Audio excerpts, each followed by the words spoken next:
Hi, friends. You know that one channel with that guy named Taylor called Flow State? Well, this channel could be called No Flow State. I am totally not in a state of flow right now. I've been trying to do various things and failing to do them.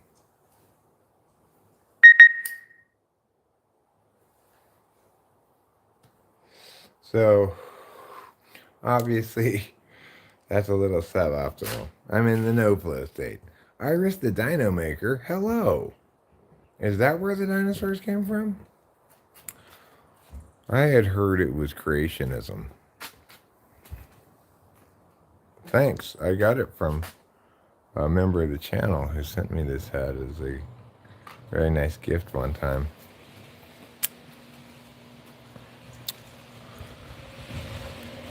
I have received lots of hats from that lady. Winston's mom is what her name is.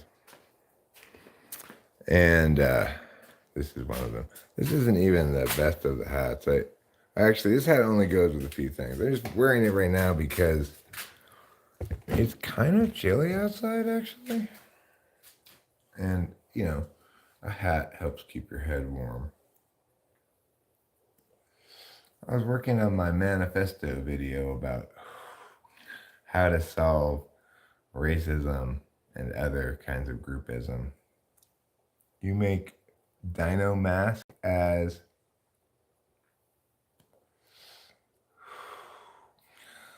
a way to dress up people for Halloween.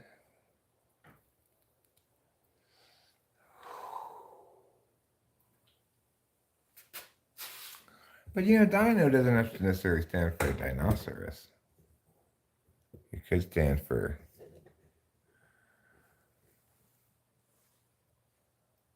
dinopteria,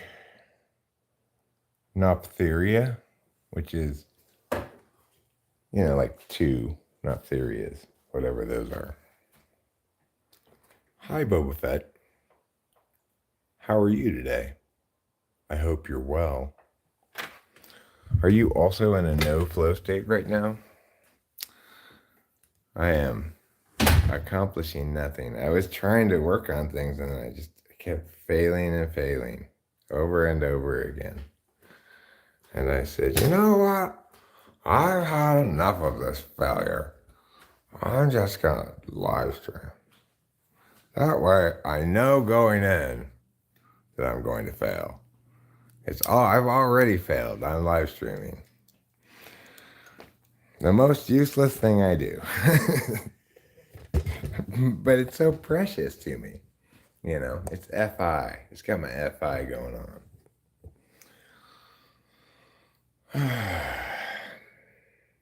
You know, it used to be, it's like this whole manifesto speech I want to give has really gotten in my head. It's gotten the better of me. It's like I can't seem to coalesce it into a single good take of, or even cut it from several almost good takes. I just can't seem to do it. It's like I'm not sure what's wrong with me. I just sneezed so loud that I could hear it across your house.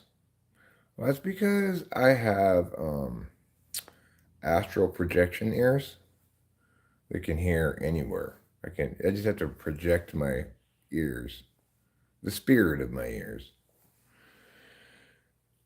You know, I used to have really good eyesight too.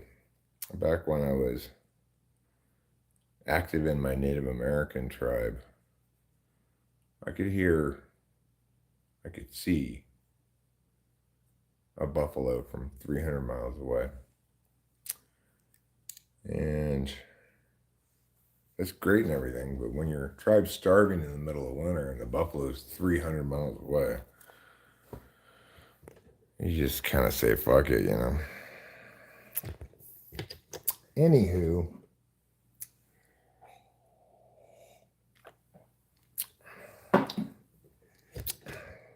they called me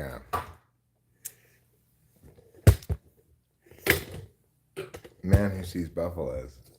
That was my Indian name. They're very descriptive with their names. So now I'm going to put on the computer and I'm going to go to the live stream so that I can read the chats without even using my glasses.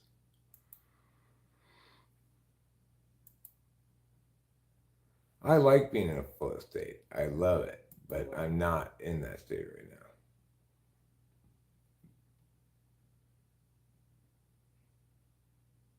Go bad? Yeah, well, one could go bad, but the problem with things are going bad. How are things? Bad. Oh, it requires further communication.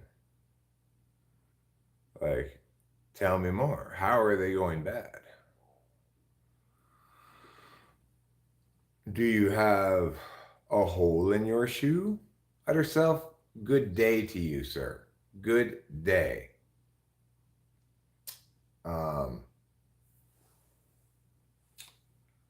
We've got myriad problems. Yeah, this hat does have Walter White vibes. But the problems are this. I can't get anything to work. You know, like everything doesn't work.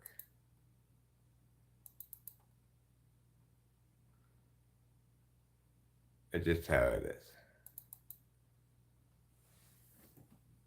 I try to make a manifesto video. I just have multiple false starts and bad takes, and I just give up eventually and start live streaming. I try to make a song. I just have this one little loop, and I just give up because I just suck too much.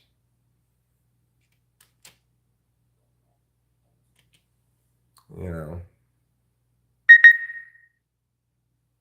if you suck as much as me, then you sure do suck a lot. Gee.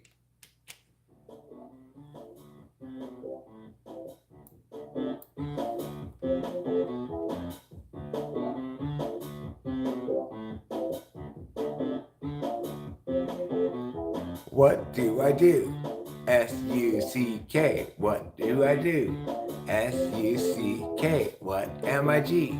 S-U-C-K-Y. I'm sucky because I suck. Yes, I suck.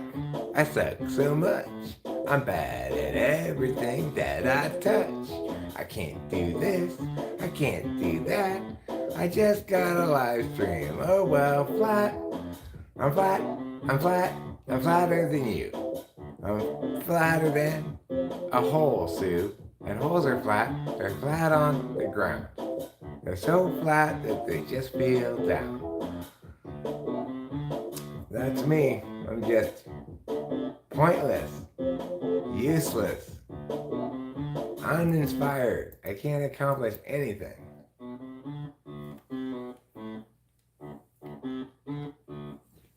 Except dancing. I can always dance.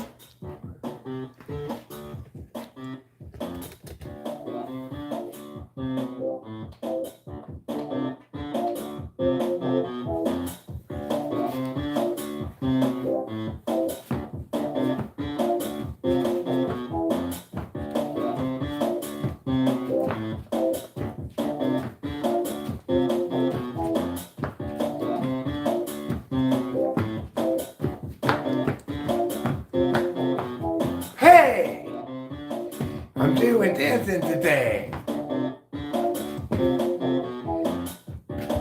It's the only thing I can do. There's nothing else to do in life but dance. That's how uninspired I am, is that the only thing I can think of do is dancing. Dancing is like the most useless thing to do of all.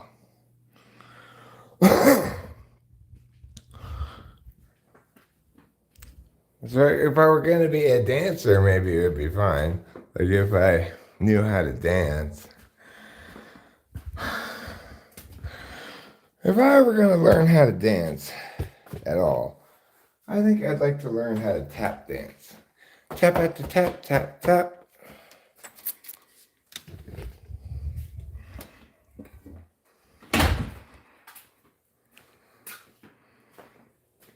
Let's see, maybe I already can tap dance and just don't know it yet. Look what I can do with my feet.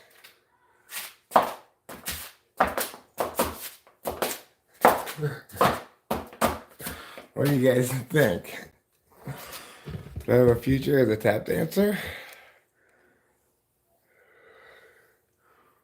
My other self, my dancing drove you away. I don't blame you.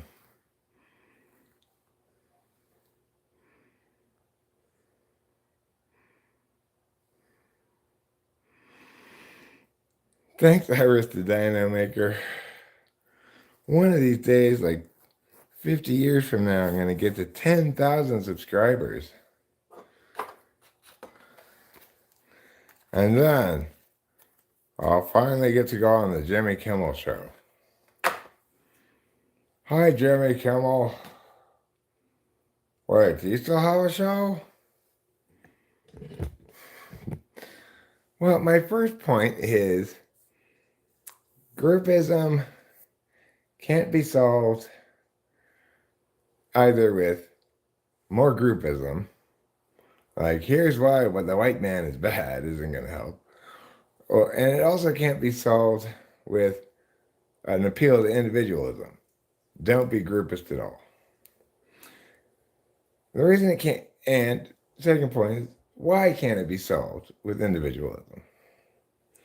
Because of the Prime Directive. The Prime Directive, one thing we can say about all people share in common, no matter what they are or who they are, is they want their expectations and realities to align better. They want their abstractions and their experience to line up. So, given that, it's inevitable that we put people into groups.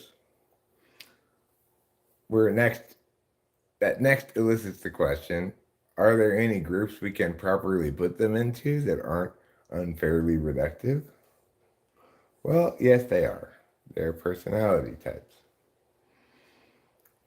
All of human history, people have been trying to explain why meow is like meow. Usually the answers have been because they're a child, an adult, a man, a woman, this class, that class, etc. The smartest people in human history tried to understand different kinds of people by temperaments when they didn't have a correct explanation. That's at least a better approach than, well, it's because you're a serf and I'm nobility.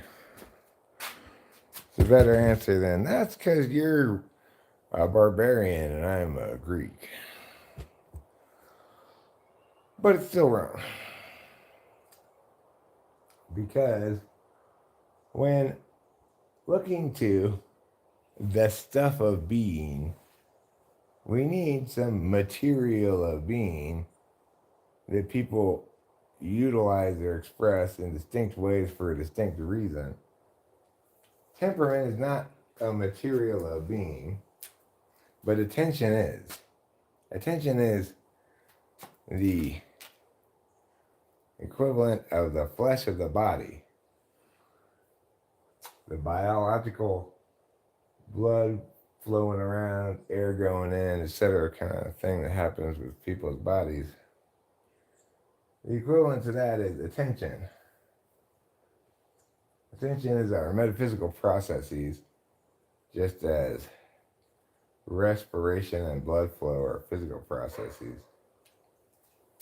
We can't measure people's personality, therefore, in terms of their temperament, any more than we can measure someone's circulation by checking their temperature.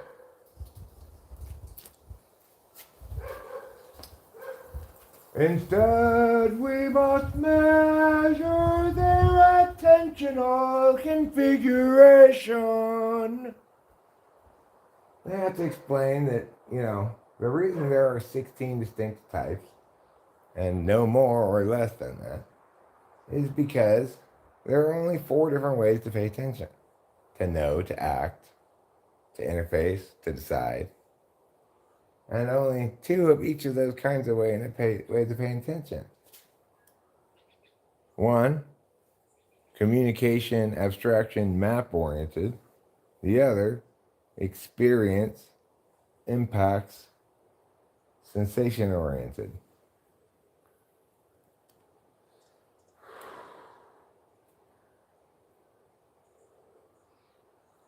To be a person is to have a dominant frame of attention. And to be a complete person is to have that dominant frame of attention expressed in conjunction with the inevitable, definitionally necessary other kind of function that goes with it.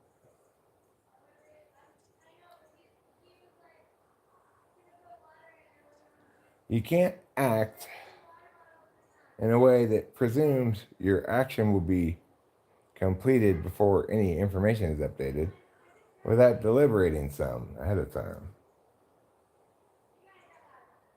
At least not successfully. Similarly, you can't interface successfully with a group of people, for example, without reading the room and adjusting as per the dictates of the feedback you receive. Anyway, the challenge about this manifesto, I guess, is how much work to do actually explaining personality types and explaining why we should take this understanding, why we should accept these groups as legit while no other group has ever proved legit as a way to reduce people before. My core message is you can still hate, but this lets you hate fairly. If you hate me, you're probably going to hate a bunch of other ENTPs too. Every other one you meet, you're probably going to hate just as much. Because they're all going to be like me. Just full of words and a failure to do things well. They just renamed me Eric, Lord of Failure. Let's rename me Eric, Lord of Failure. You want to? Hi, my name is Eric, Lord of Failure. Welcome to Talking with Famous People.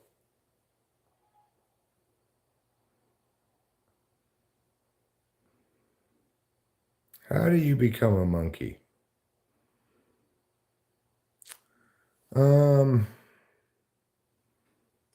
Let's see. First, you're going to want to grow hair all over your body. You want to grow a tail. Develop a passionate taste for bananas.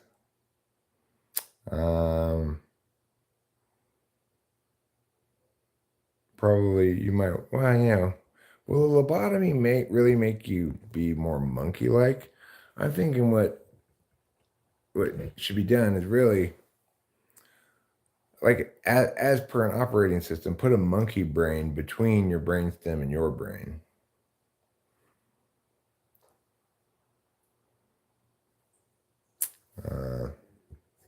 Just make your brain slave to the monkey brain. It will require a little bit of advancement in medical technology, I think. But I cleaned up in here so well yesterday. It's so clean now. I got all the cigarette butts and everything. Yesterday I was in a state of flow. I was getting shit done. Like nobody's business. It was on like blonde. I cleaned up the whole driveway. It was wonderful. But today I'm just back to being useless old Eric. Yesterday I got 2 typing sessions done. I scheduled a third. It was amazing. It was so productive.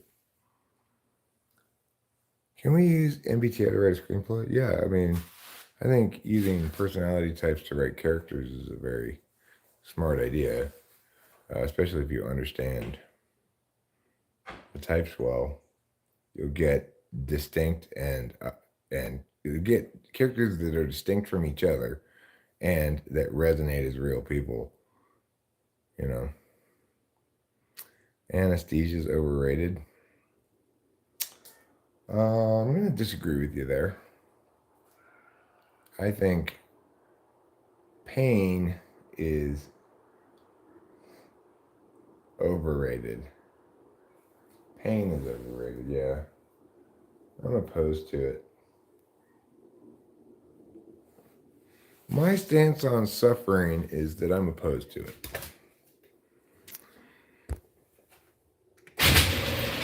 Although, if you want to suffer, go for it. But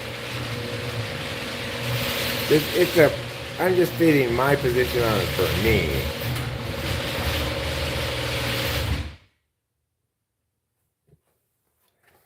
Well, socionic intertype relations are the best thing socionics has. And they're not perfect, but there's a lot there that's worth because your engagement with a person of another type is not an explanation.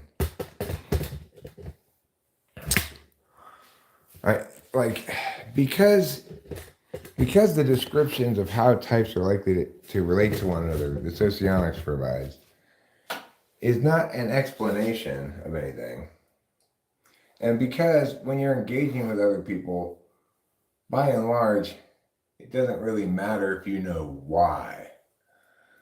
Then, as a consequence, there's a lot of promise in the notion of intertype relations, and there's a lot of stuff that's correct in socionics' description of intertype relations, despite the fact that it overall doesn't have the right explanation for configurations. One of the problems with socionic intertypes is not all of the types have corollaries that are the same for judges and perceivers. So, for example, the mirage type, the relationship that I have with Rachel, if you're a perceiving type like us, then you each have each other's dominant as your fifth. But if you're a judging type, so let's say instead of an ENTP, we're an ENTJ, we TENI. To get the other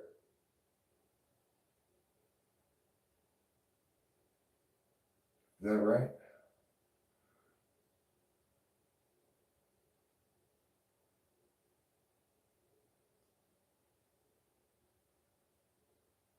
Huh.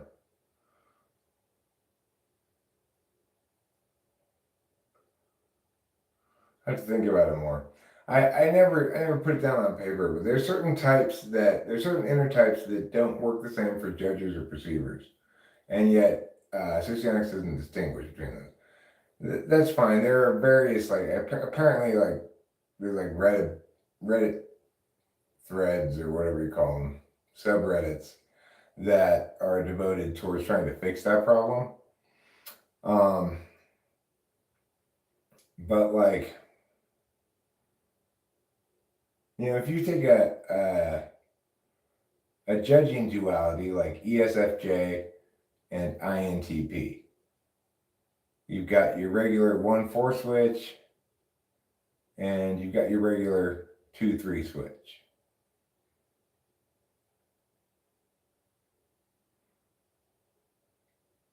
Perceivers is the same thing.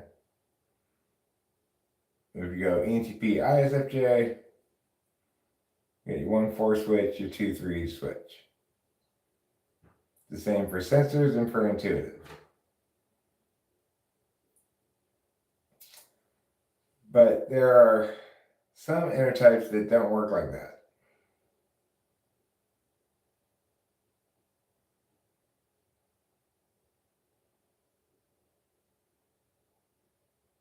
Like for my dad to get with the equivalent of me and Rachel, he would need to get with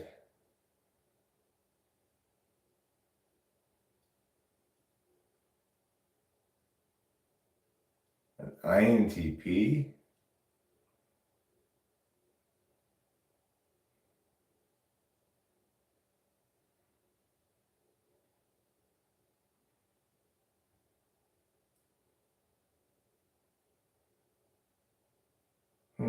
I guess it is the same. I don't know which relationship I was thinking of that doesn't work quite the same. I've thought about this before. I always get it confused in my head. It's too much to keep track of. I need to write shit down if I'm going to actually parse this thing out. But regardless,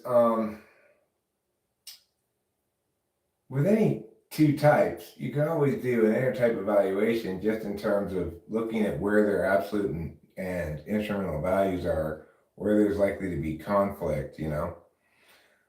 So in any relationship where one person's tool is the other's polar, there's going to be a potential for a lot of conflict because you feel as though the other person's not letting you use the tool you use to do your work in the world when you're dealing with that person. And in an instance where someone's dominant is the other person's polar, then, you know, if you share the same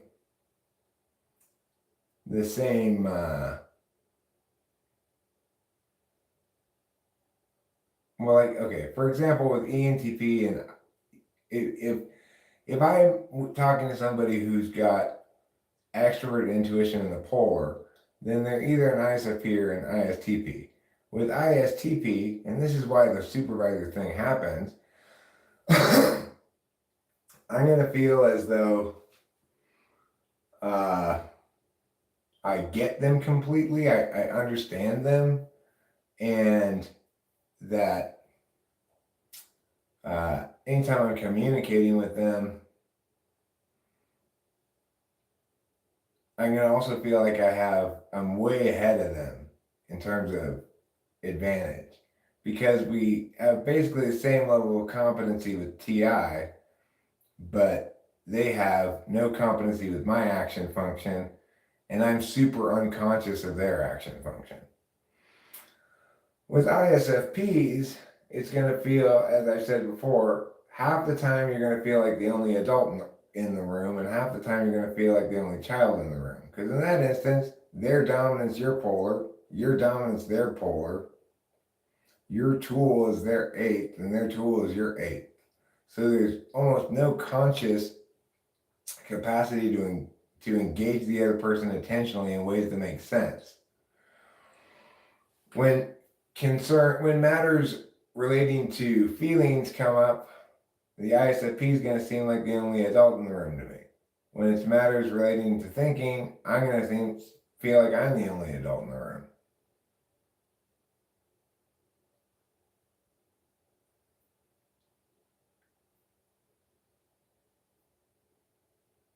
It's easy to explain also why the mirage relationship has so much potential to work, while keeping in mind that particular risk factors can make even something that's typologically compatible not work at all. But while keeping that caveat in mind, it's easy to see why the mirage relationship is so potentially comfortable. In duality, your partner is always bringing you back towards the middle. So I skew heavily intuitive. I'm with an ISFJ. They're bringing me back into a more grounded kind of SI particularist reality. And if it's a healthy reciprocal duality relationship, I'm bringing them up into a more abstract, intuitive reality. But the thing is, our fifth slot function is how we value the world, whether and how we afford others credit for being them. And so, in a duality relationship, there's a failure to validate on your partner's fifth slot function that associates with how unconscious and prickly your eighth slot is. With a mirage relationship, both people have the other's dominant as their fifth slot function, so it's easy for them to respect the other person. It's also the case that because they have 4 and 8 mirrored, neither of them wants to step on the other person's 4 or 8. Since I have 4 conscious, I never want to step on anyone else's SI because I hate to have mine stepped on. Since she's got SE fourth, she doesn't want to step on anyone else's SE because she hates to have her stepped on. And the thing is, the truth is, neither of us hates having our 4th slot stepped on nearly as much as we hate having our 8th slot stepped on, so it works out really well. The 2-3 flip is fine. Did I pray today? No, I don't think I prayed yet today.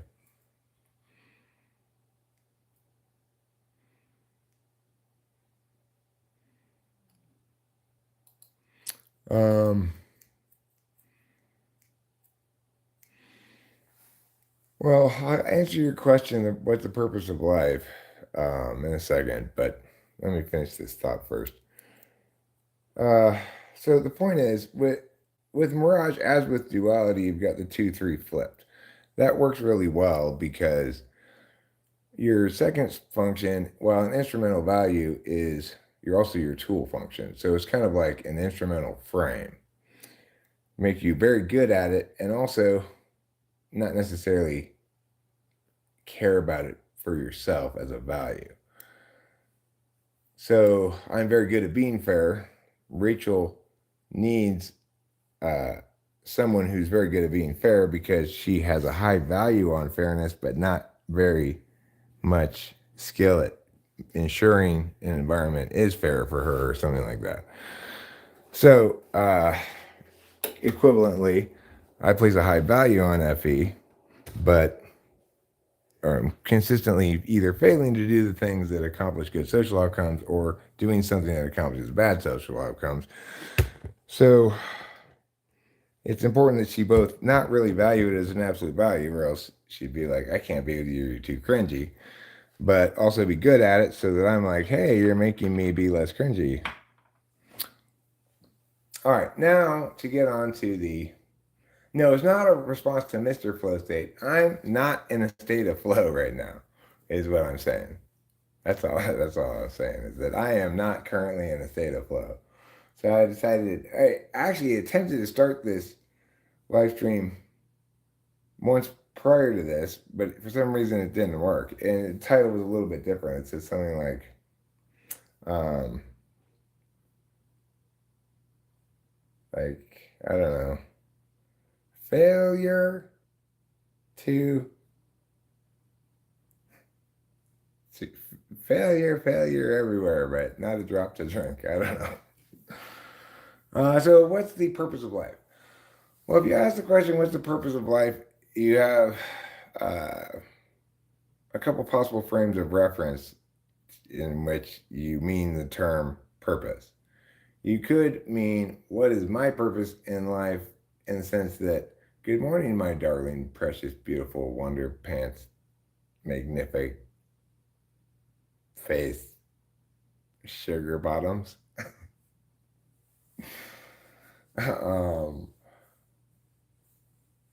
So if your frame of reference in asking the question, what is the purpose of life, is what is my purpose, or what ought I be doing in order to feel fulfilled, Well, then the answer to that question is going to stem from your own particularist experience and your specific attentional makeup.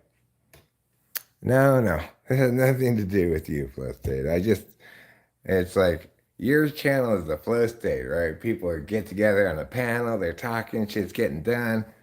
Eric's channel is a no flow state, where once again, Eric can't get anything done, so he just live streams. You don't have to noon check me at all. I'm just feeling jealous of you and your flowiness and my lack of flow. Nice to see you here. I thought it might, the title might bring you here. The initial title was less like provocative. Oh, you did? I didn't even see any email or anything. Are you sure you want me on that panel? You probably don't. I'm not necessarily known to play well with others. But if you invite me and I see it, I will attend for sure. Yeah, sure, of course. I mean, if Taylor invites me and wants me to go on this panel, I would be honored and of course would do that for Taylor. Any day, anytime. But I'm just gonna make the other panel people look bad.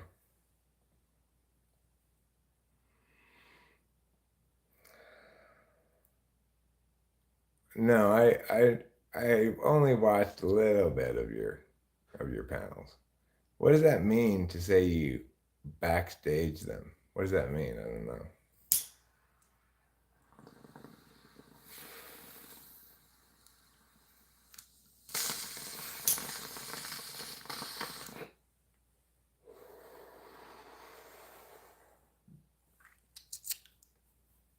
Ah.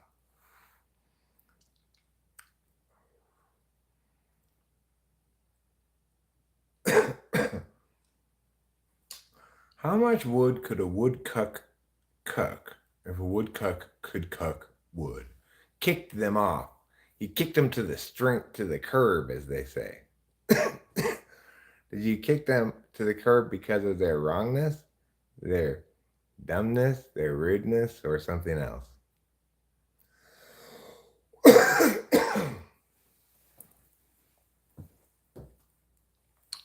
Hi guys, I'm Officer Deputy. I just want to tell you, even though we can't get away with shooting black people so much anymore, we can still confiscate your property. Hooray! They're belligerents. All right, well, I'll try not to be belligerent. I'll try to be, what's the opposite of belligerent? Docile? I'll try to be docile.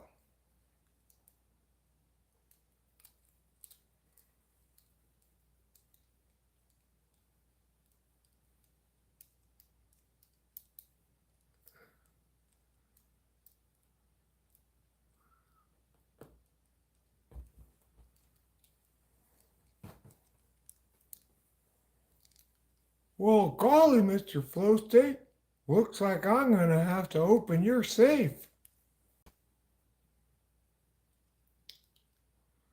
Snafu snaps and Illuminati Tommy. Get it like every stream. Let's see, let him come back and have another shot.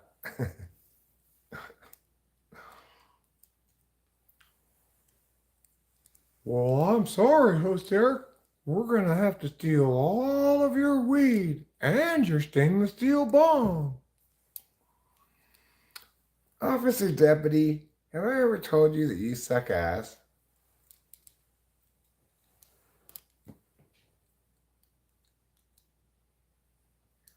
Illuminati is shacking up with Illuminati. I hear Illuminati has a very supple wrist. Can you believe that The Who made a musical about Helen Keller being good at pinball? I mean, I love my idea for a feature film, Helen Keller NBA point guard. But even if somehow I could get it made, I I wouldn't make it a musical. Now, granted, I can understand why the Who didn't just make a straight play, given that they were a rock band. But really, the whole concept, from concept to execution to completion, everything about Tommy is wrong. It's it's a disaster on. It's like a multi big rig pile up on the aesthetic highway. Quasi identical. I believe quasi identical is like ESTP and ENTP, or is it ENTJ and ENTP? If you can tell me which one it is for me, then I'll know what you're talking about, see. Cause I have SI as my conscious knowledge function. Well, I'm gonna have to arrest you for that.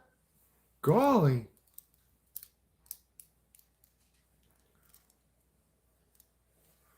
Well, sure, Miss Beverlyn. All right, whatever gets this guy locked in a cage. Yep, he made a pipe out of a plastic medicine bottle.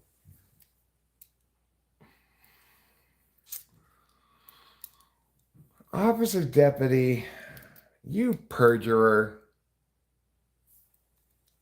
Actually, I'm an undersheriff. An undersheriff? What the fuck is an undersheriff?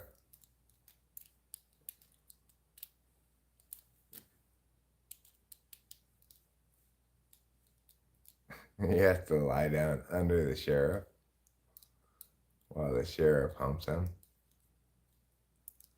ENTJ, ENTP. What do I say about quasi-identicals? Well, you're going to have some conflict because in each instance, you've got the six slot function, both demonstrative and countervalued, wanting to take up space occupied by the dominant of the other. And neither party thinks the other's overall frame of reference is right. They think it's the thing that interferes with the overall frame of reference that is correct. In other words, both people think about the other person, you're doing everything wrong and for the wrong reasons. However, put them together on a shared goal project, they'll probably work very well. If they're engaging in a shared endeavor that requires outcomes, well, that's assuming you're an extrovert, talking about two extroverts if it requires outcomes. But like ENTJ and ENTP can do amazing stuff. I had an ENTJ boss. She was horrible, but regardless, her doing all the like corporate structuring slash marketing ENTJ shit, and me being the smart one who knew how to win and coach. Well, kudos College of Youth Leadership, despite its incredibly terrible name, became the best, at least top three for multiple years running, became the best middle school program in the country. It took both of us to do it. They've fallen way off since she fired me. Well, she was horrible. She was an ENTJ. Isn't that enough said? But she was not honest. She was shady AF. Oh, sounds like maybe I need to give you some law enforcing stabs with this poker.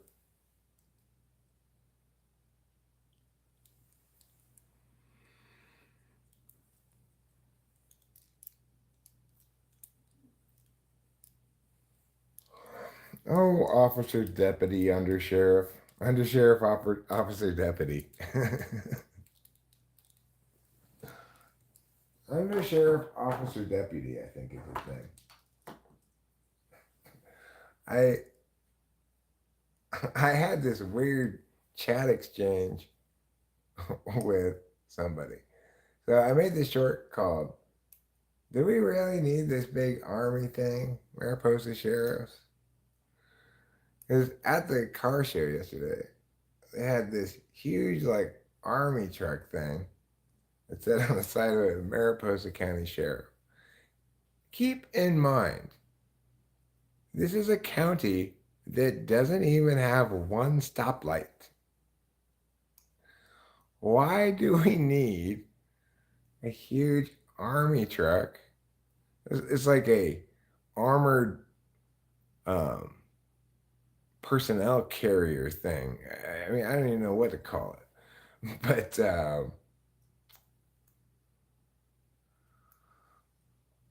was Mr. Bobby? Um,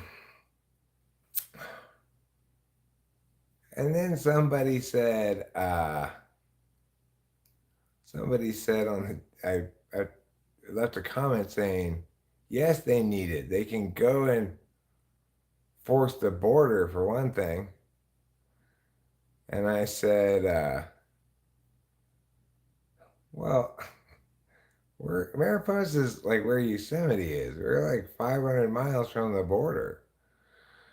And he said in reply to me, I didn't say which border. And I replied to him, fair enough, but we're even further from the Canadian border.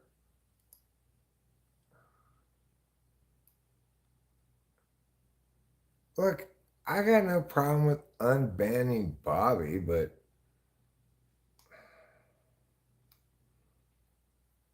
it's like saying, it's just like I got no problem with the cats shitting more in the litter box during the winter. I got no problem with it because I understand, but it still smells more like shit.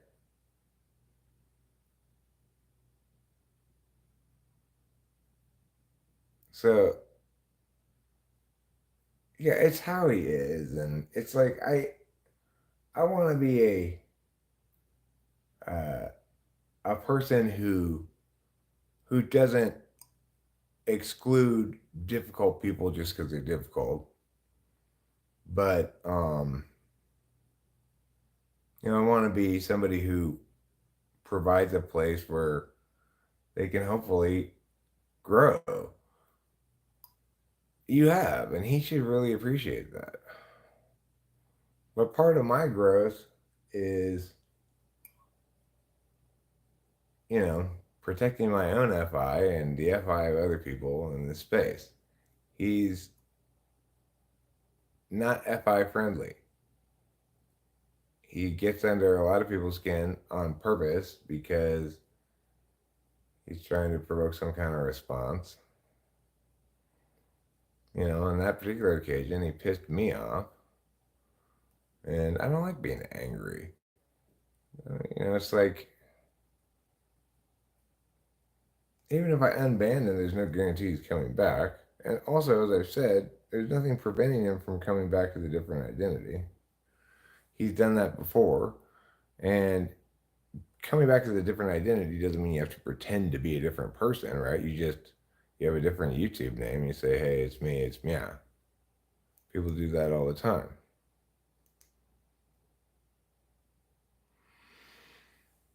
Well, whether or not I like him or mind him really isn't the point. The point is, do I know that he'll continue to try to trigger everybody all the time?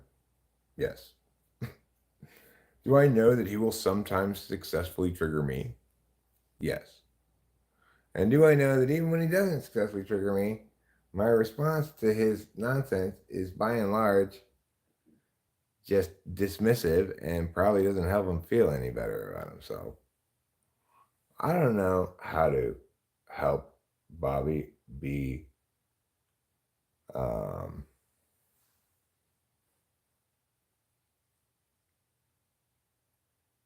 be happy.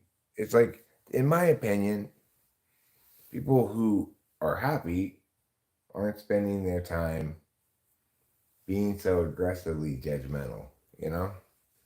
I want him to be happy. I want that for him. But I've not seen him demonstrate a lot of growth over the time he's been here. And I have put up with a lot of shit. So I don't know if I am going to unban him, you know? Ball's in his court. If he really wants to come back and try again, he can. But not probably, but keeping him banned makes him do the work, not me, right? That's if you really want to advocate, right? I guess I get that, Hero Land, and that's why I've been patient and compassionate, right? I I don't want this is a place for freaks, people who are comfortable here because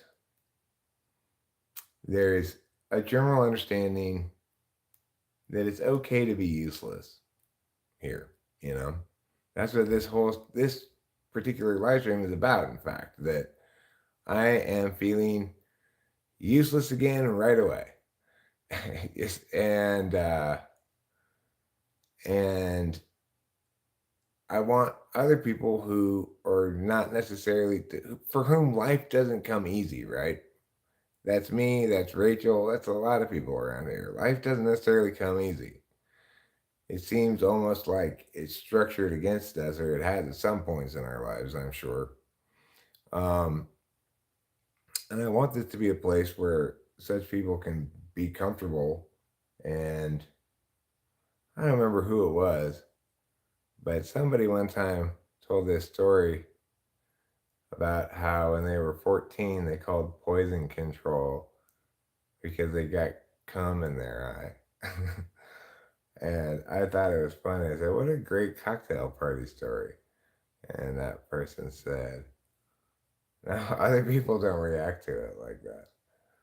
Um, like that they get judged when they tell that story." I'm like, so in that kind of a sense, in that sense, I want people who don't fit easily elsewhere to be comfortable here. But because I want everybody to be comfortable here, I'm not chomping at the bit to reintroduce such a so so discomfort inducing an individual. Yeah, he's probably an ISTJ. Masturbating is pretty pathetic. I wouldn't call it pathetic. It's just what you do sometimes. You know, even a married man like myself masturbates occasionally. Sometimes you're like, I gotta go number three. Rachel's asleep. I'm not gonna see her for many hours.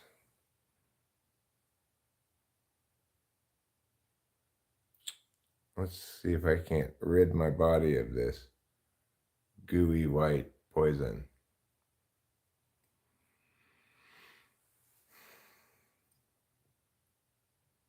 Well, you can think of it like this: semen inside your body is a poison, and the effects of the poison are that it makes you think about sex so that you don't think about other things that matter.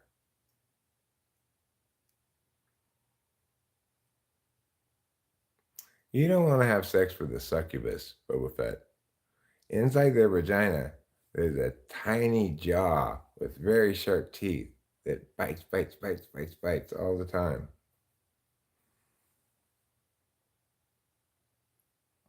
Look, obviously, for people, I think a fair number of people, men, have something that you might call equivalent to a porn addiction. In other words, they're into porn, right? But for people like me, that's never been the case. Even no matter how much speed I was on, I might go get into a brief. I've gotten into a brief like porn phase, but after like 2 or 3 days of watching it, maybe 3 or 4 loads total, I just get sick of it immediately. It would just be like, man. Well, Hero Lamb, you also think of guys going out and getting laid in real life as being debauched and meaningless and not something anybody should do. So you got yourself a bit of a catch-22 there. Especially if you want to then judge the women that you have sex with as immoral, lost souls.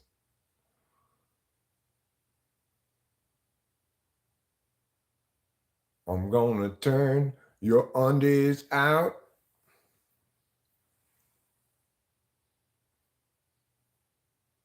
Yeah, grunt course happening right now because I know that every time we discuss the complicated and emotionally fraught topic of sex and relationships, he just reaches straight into the pants and just starts.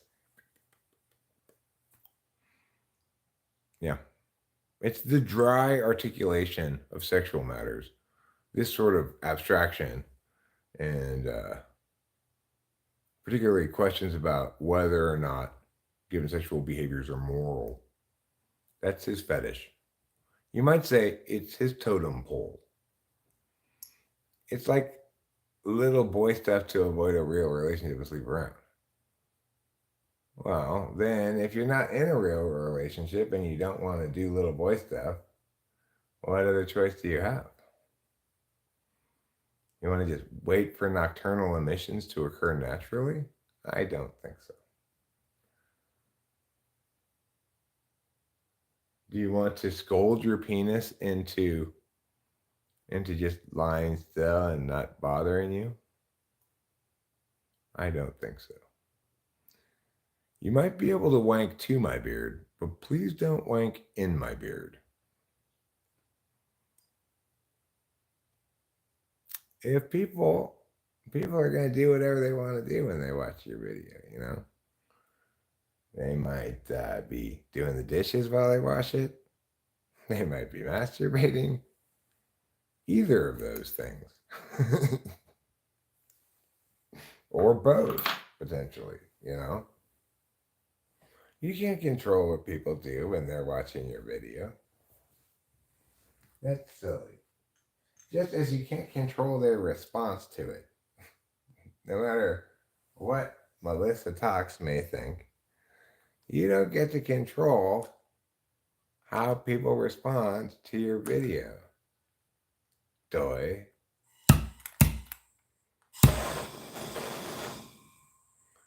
I think that also makes Grant Core horny is when Melissa Talks tries to shut down other people's discourse. When Grunt Core goes to the dominatrix, all he does is tell her to tell him to shut up.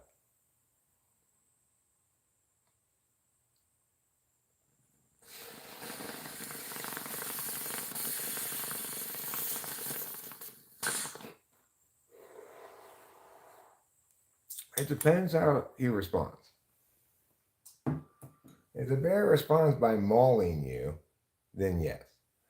If the bear responds by objecting to your poke, then no. 1970? I was bottled in 1971, actually. 1971. It was a good year. Babe Ruth came out of retirement to smack 40 home runs for the Oakland A's.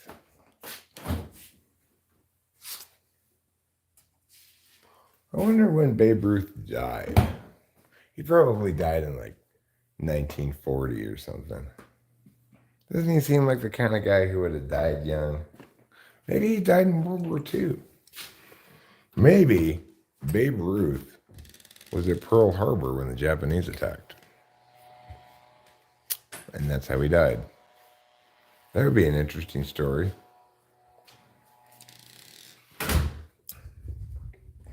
Or maybe he just grew up, lost the babe part, was thereafter just named Ruth, and people forgot about him. Maybe that's what happened.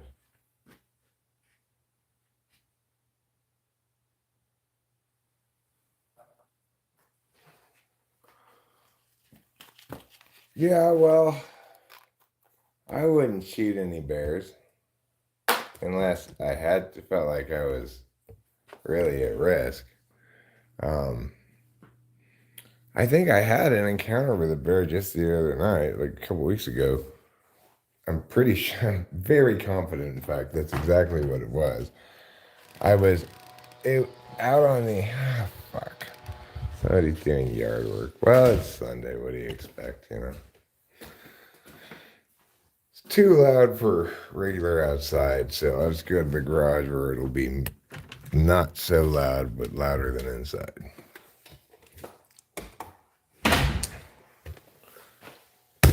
So, anyway, I'll show you where I was actually, even though it means going outside. Doesn't seem so loud over here. I was over here. Well,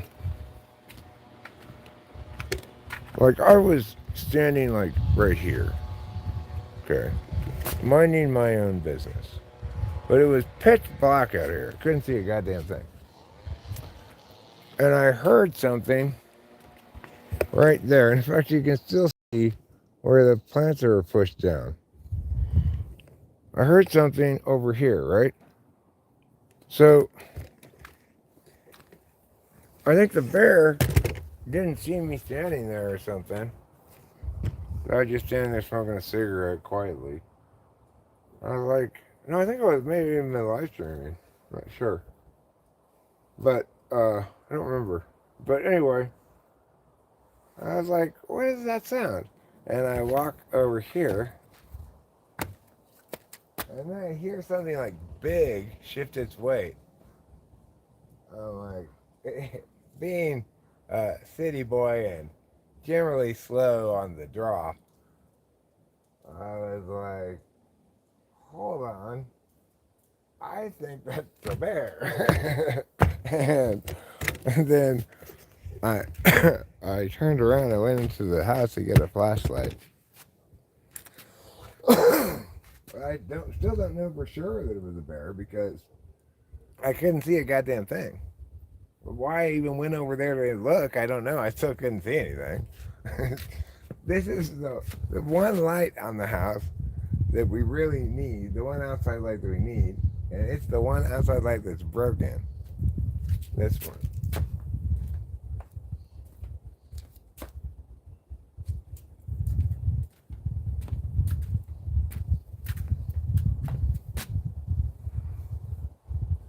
Three little turds on my butt step.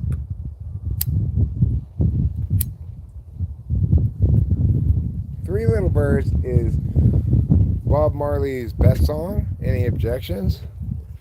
Anybody want to present another alternative? He's got multiple good songs, but I think Three Little Birds is his best song.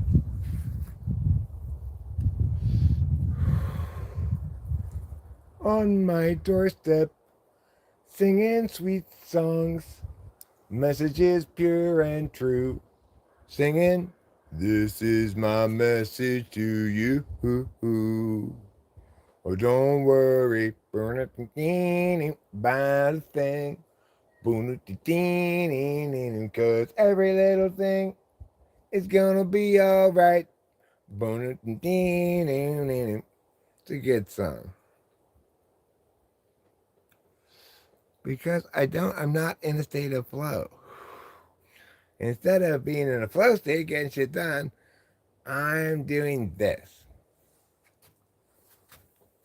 I have no flow state at all.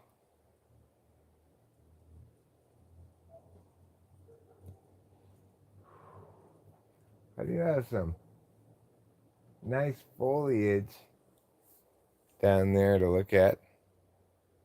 But, nice foliage and $5 will get you a cup of coffee.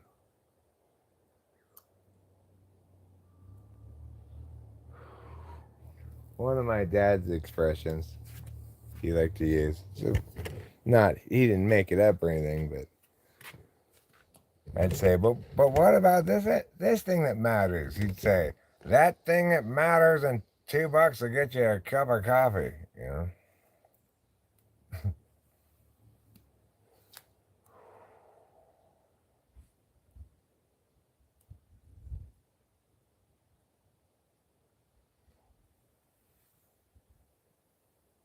Polar people, they don't really get that some things matter a lot more than other things.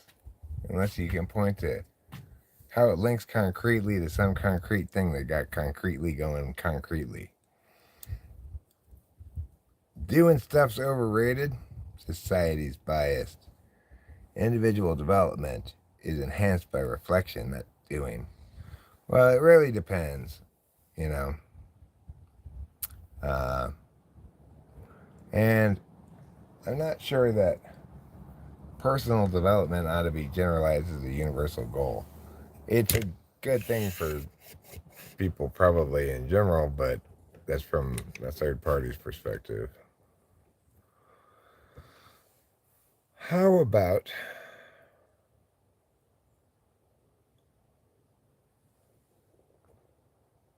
what's a fun song? Every Little Thing She Does Is Magic is not Phil Collins, that's the Police. Every little thing she does is magic. Every little thing turns me on. Even though my life before was tragic, now I know my love for her goes on. Oh, I resolve to call her up 1,000 times a day and ask her if she'll marry me in some old-fashioned way. But I'm now, but it's now. It did get chilly last night. We had a campfire live stream. I don't know what type Sting is.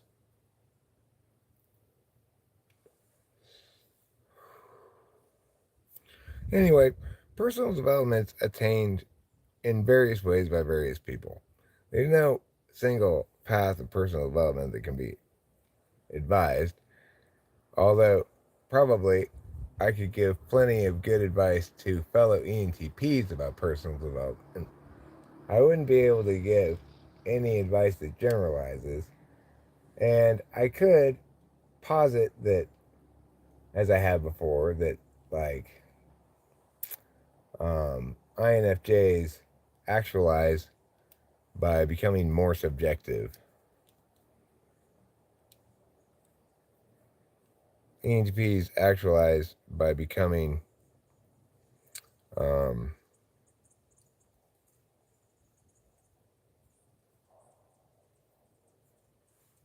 I guess I take that back about INFJs. I never said that about INFJs for one thing. I said something about INFJ. I started talking thinking I was referencing something I said about INFJs, only to realize partway through I think it was something I said about INFPs. So then I tried to think of something I could generalize about INFJs. But if anything, I guess it would be for INFJs to actualize. They live in an environment that upholds the value of fairness for them, that empowers them to be effective in ways they want to be effective, and that requires of them um, little monotony, little of the monotony of serfs. INFJs are imperious types. They're born to be kings and queens and be served and just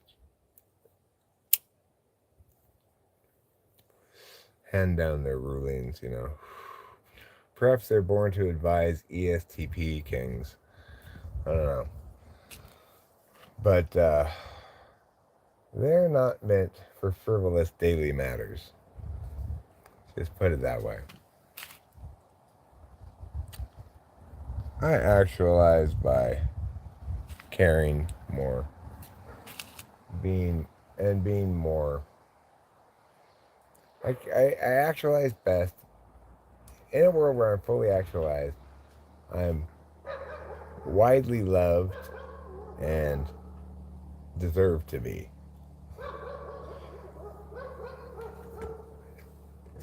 That's hitting on your 3-7. I think that's kind of the way it is for everybody. It's hard to say how you actualize. It's easier to say what it's gonna look like if you are actualized. If you're actualized, it's not because you necessarily did anything. It's just because your circumstances in life, for whatever reason, allow you to consciously attain on your third slot and do so by displaying your seventh as an absolute value more effectively than you naturally do, with your tool function always interfering with that possibility, displacing it, if you will. It displaces it because, it's like I use this judging function.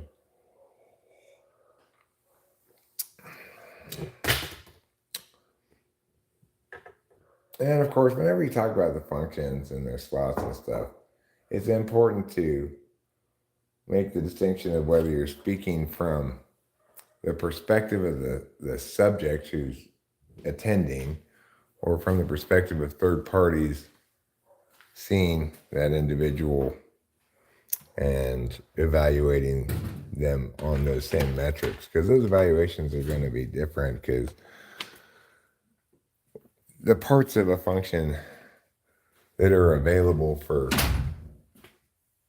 as objective data, in other words, that are on display for others to look at and pass judgments on, are always going to comprise only some of that function. And externally, things tend to validate on popularity or utility, whereas they're not necessarily going to validate on those things for yourself. Cult leader vibe? Who comes off as a real creep? Me? No. I'm assuming you're not talking about me. I might come off as various things, but hopefully I don't want to ever come off as a creep. If you think about the actual word creeping and creepy, there's nothing creepy about me at all. I don't creep around, metaphysically or physically. I bang into things, I'm more of a oblivious hazard than I am a creeper.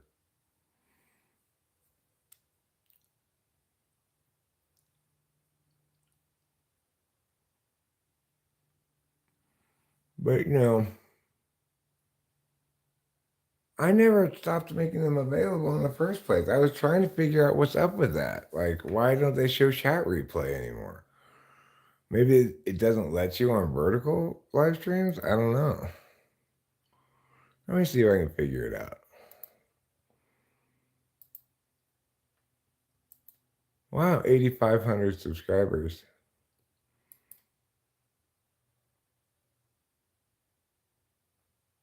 Or do they come back after a day or two? Still?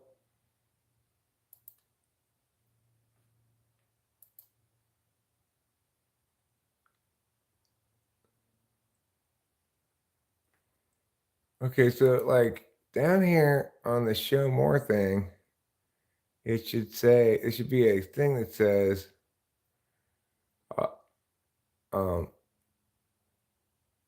allow chat replay that you can check or not. But I don't see it. It's like gone now. It used to be that, but I don't see that here now. Let me look in settings. Upload defaults.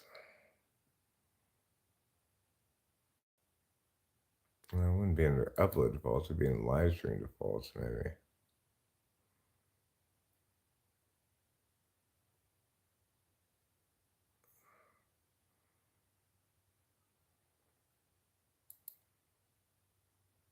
Huh.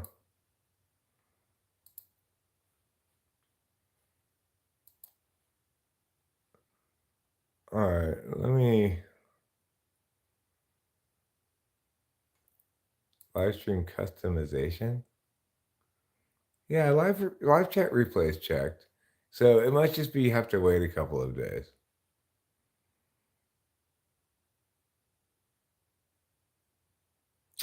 So I guess that's it. I guess you just have to wait a couple of days.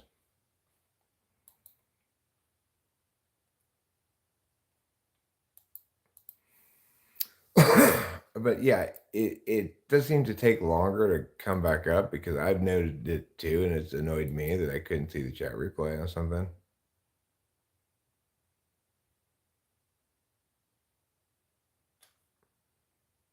You have to switch. Right, I could embed the chat in the video. I used to do that, but that's when I live streamed with OBS. For a couple of reasons, I'm not live streaming with OBS anymore. The number one reason is when I live stream on my phone, I can move around. I can go outside and smoke a cigarette. I can, yeah. But, who the hell watches old streams? Well, I sometimes do. Like, if I have a long drive, I'll sometimes purposefully make a stream that's long, a couple of long streams a couple of days in advance, and then listen to them as I drive. But I mean, yeah, by and large, live streams are for right now, which is why they're so pointless. This is not an example of me being in a flow state, even though I'm enjoying the stream, finding it easy enough to continue to chat about whatever random shit. Others might perceive it as me being in a state of flow because I'm so effortlessly communicating.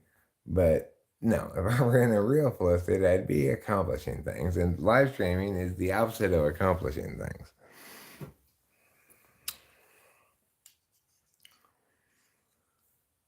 Well, Niebuhr, it's not the case that everybody has a path. Niebuhr says it's a true skill to navigate the world while keeping focus on your path. Society is imperfect, not individuals. Balancing concrete results with creativity is hard.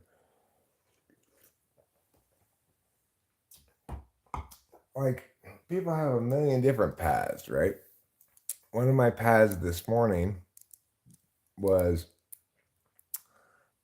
maybe I'll see if I can do a little bit of working on that song I was working on. And then what happened?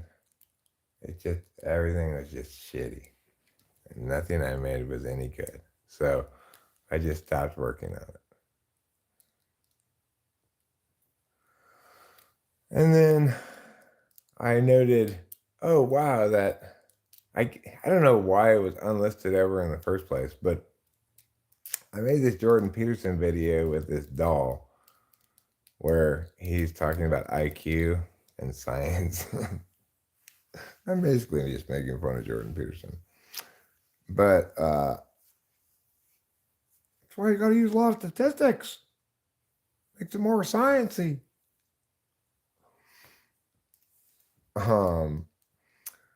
And it got a bunch of likes and comments. So I thought, let me see, I'll get that doll out and I'll do another one of those. This time it'll be on the subject of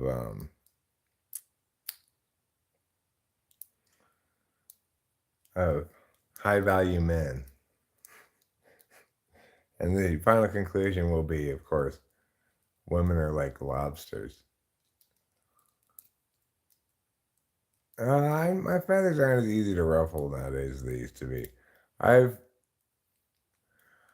like with recent trolls, you know, which reoccurred last night early in the stream.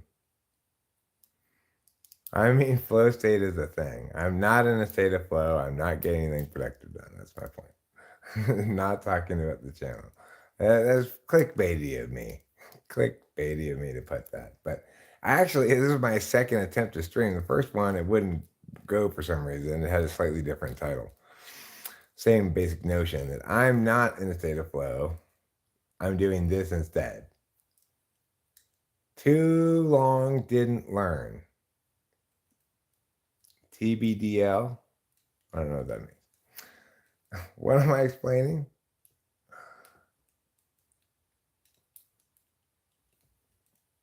You have to push through anything to get anything good. So, okay. All right. So I was going to make a video with my Jordan Peterson doll with him saying, no, the thing is, with high value males, they are able to pick and choose between a variety of different mates. Now, if we look at lobsters, what we see is the more aggression a lobster can display, the more high value a state he attains. And the moral of the story is women are lobsters. Just beat that. You know, that's the whole, that's the whole gist of the next one I plan to make. But then, guess what? I can't find that guy.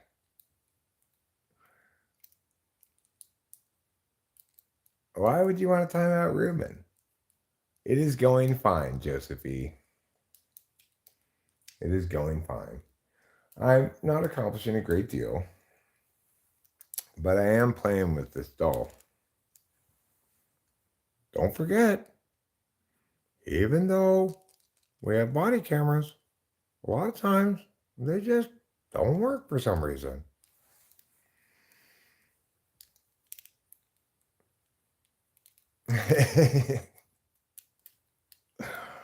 Uh-oh, moderator slap fight. Everybody watch out. We got a moderator slap fight going on. Don't everyone have own path? You think they are meant to follow society's predefined path? No, I mean, I don't think everybody has a path, right?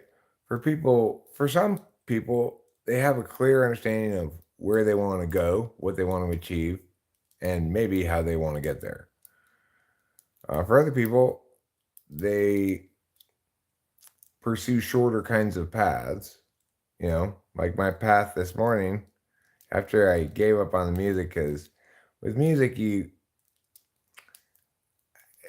thing is, I can come up with a million different things. I don't need to fuck around. I need to have a clear vision. And I fucked around for quite some time. What would you say you guys talk most often about here? Philosophy, relationships, psychology, personality, uh, whatever I got going on right now. How I'm not doing tasks that would be more productive than this. That's a fairly common conversation topic. We talk about music, art, science, literature. Oh, we talk so much about literature. Oh, we don't really talk about literature. Occasionally, it'll come up maybe, but rarely.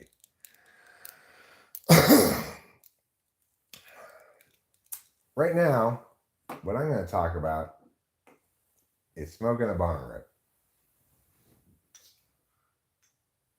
I originally went to town yesterday, and we went to the vintage car show thing. Afterwards, we were already almost all the way to town. So I said, can we just run into town real quick? I'd like to grab a drink. And when we got to the drink store, we discovered they had these wonderful things, which are hard to find. Arizona Lime Ricky. If you can find this flavor, you should purchase it.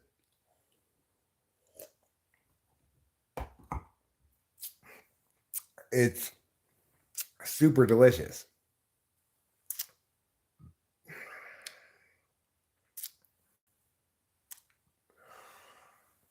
Acacia's race is tree.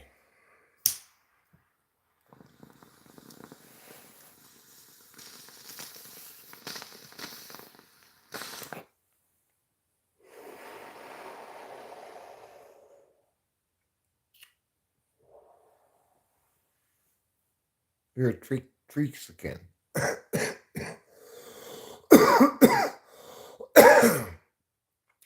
Acacia, you may not know this, but Mexican trees are called agaves.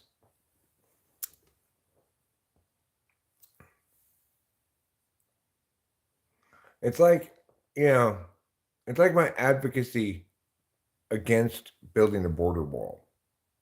Do you want to teach Mexicans to climb? That's all you're doing. They're still going to come across the wall, and then you're walking down the street, they could be up in the trees over your head. If you want to win an argument against something like a border wall, those are the kind of arguments you have to make, I think. No, you don't get it. Those Mexicans are going to adapt and learn to climb even better than they already can. Then the people who are all in favor of the wall will be like, maybe we shouldn't have a wall. I don't want Mexicans in the trees above me. How would I describe extroverted intuition? I describe it as the way of taking action on the external metaphysical field, which is to say, if you're taking action that's in language, a turn-based form of action that's expressed in words, the impacts of which are in meanings, then you are extrovertedly intuiting. Now, you could also be extrovertedly intuiting on the internal metaphysical field. In other words, you don't have to speak out loud whatever it is you're thinking about. But if you're going to describe it mechanically in terms of how the attention works as a function, it puts objects on either internal or external metaphysical field. If you're going to describe it from a third party's perspective as what it looks like when someone's extrovertedly intuiting, it looks exactly like what I'm doing right now. If you were going to test it as a function to see how predominant the manner of attention it is in a given individual, you'd want to check for the ability to come up with disparate endings to a variety of story prompts, come up with multiplicity of reasons why meow, come up with a novel solution for meow. Things like that would be a good test for it. And last thing I would say about it, if I were going to just summarize it, is that it's not exactly a form of intuition. Extroverted intuition is called intuition, but it links much more clearly back to either a sensory prompt in the external environment, as per Kaiser Soze at the end of The Usual Suspects, or to an SI particularist element from your own personal experience. Like how that one time that I went to the store and got these things. I could like make it into a story to give it kind of a weird uniqueness, even if the story were super universalist. I'd be dragging from my SI. But it's called intuition because it's on the other side of introverted intuition, which is actual intuition. Extroverted intuition is the throwing version. In other words, it's the quarterback that throws to NI receivers. Extroverted intuition is like the quarterback that throws to introverted intuition receivers. Magical flying sexy cans.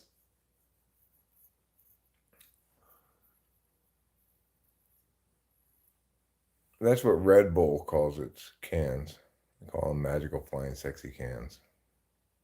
Of course, there's nothing magical about it.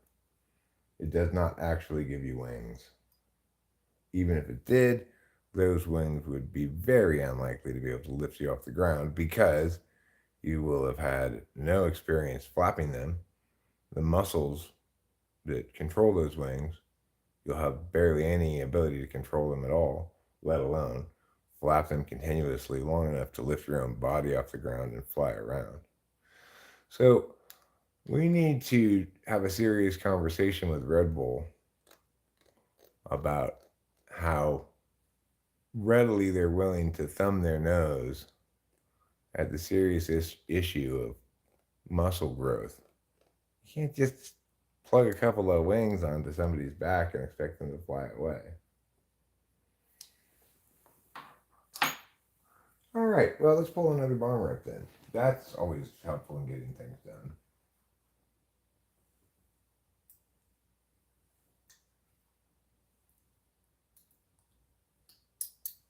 There. So would you say that you mostly agree with the original definitions of the 8 cognitive functions, or do you largely disagree? I would say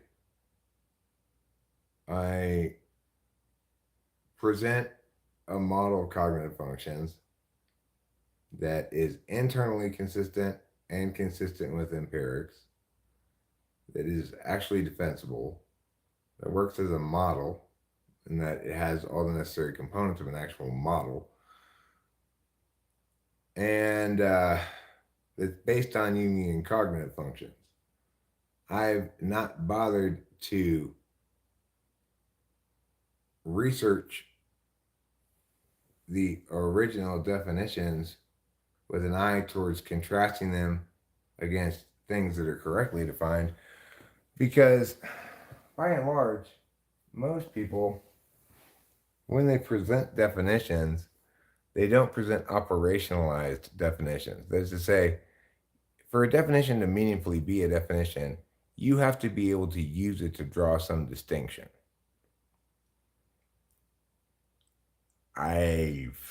Is he doing that? I don't know anything about that black guy. If that's the case, obviously that's horrible. But I wouldn't want to slander the guy. I don't know anything about it myself.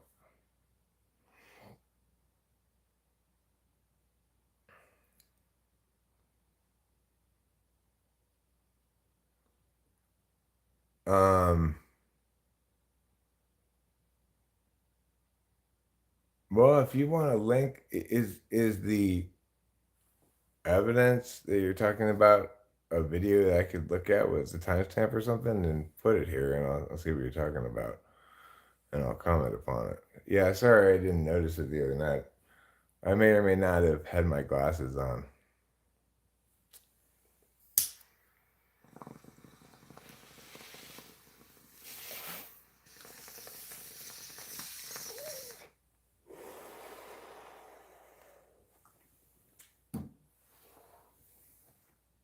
I mean, some people might judge me for marrying a woman 14 years younger than me. But, um, she was 34 when we started dating. So, it, in that regard, most people seem to agree, okay, well, it's fine. Once you're in your 30s, at least, you can only rob the cradle so much. All right, let me check this shit out.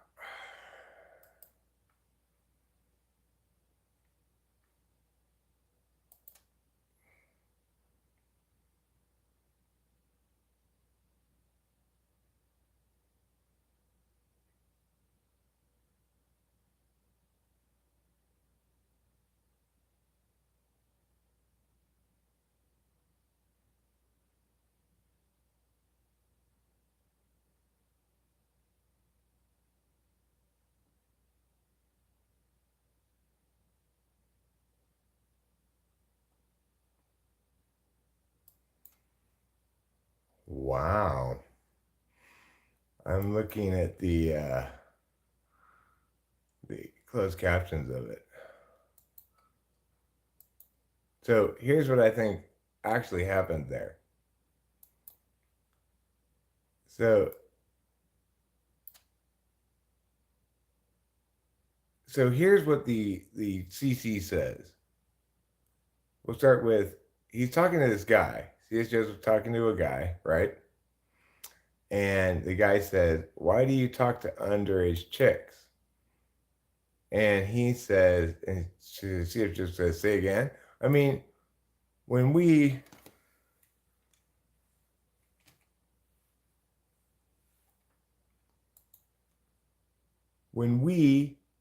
met each other, you said, I said my name is London, and you said, "Oh, I know another London." He says, "I do." And you said she was underage. And C.S. Joseph says, "Yeah, she is." You said, then the closed caption says, "You said you were going to pursue it until she was overage." I think what he means to say is, you said you were going to hold off on pursuing it until she was overage, right? Or postpone it till she was overage, or something like that. Does it still make him super creepy?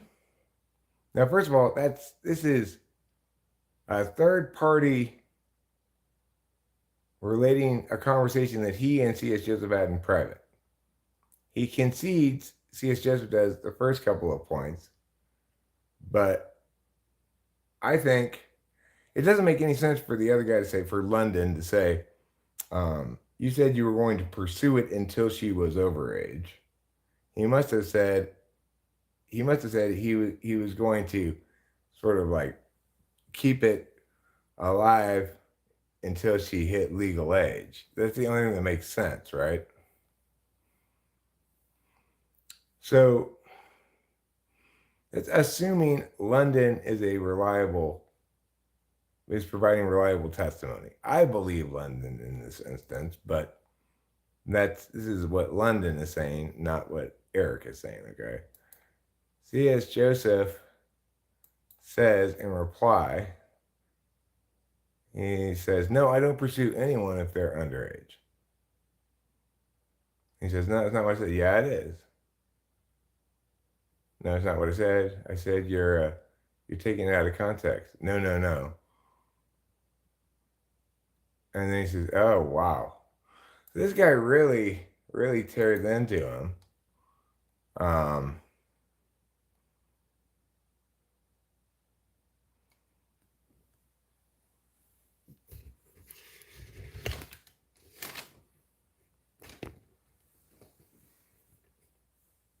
So the thing is, I think that what he must have actually said was not he was going to pursue it until she was overage, but rather that he was going to postpone it until she was overage. It's still super creepy. It's still super creepy.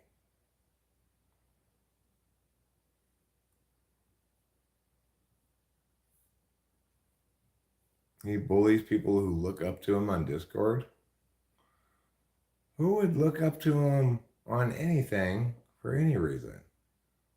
There's nothing like, I wish I were like C.S. Joseph. Who would say that?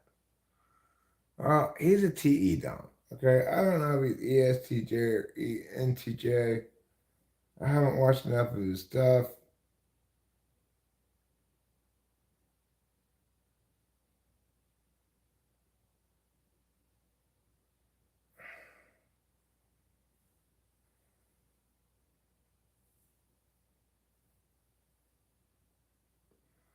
Well, that might be the case, Fly Guy, but we don't have any evidence of that. We do have evidence, I think, it's definitely the case that we have clear enough evidence that you could accuse him of planning to sleep with a girl once she turns 18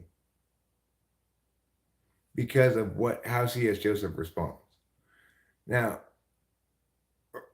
plus what the guy says, right? You could reasonably support that accusation, okay? But I don't think you could support any accusation that he's targeting underage people, you know? You think he handled it well? I mean, I'm not really concerned with whether he handled it well or poorly. My concern would be, is he is he using his status as a YouTuber to take advantage of young women? That's what I'd be concerned about. No, C.S. Joseph did confirm that he and that guy had a conversation about somebody named London, and that C.S. Joseph had brought up that she was underage. So it wasn't completely bullshit. There was a conversation. C.S. Joseph confirmed that element.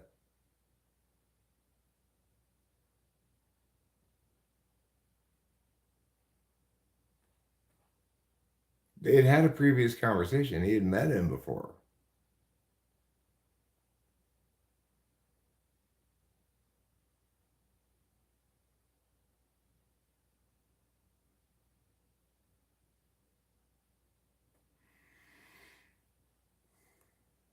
The point is,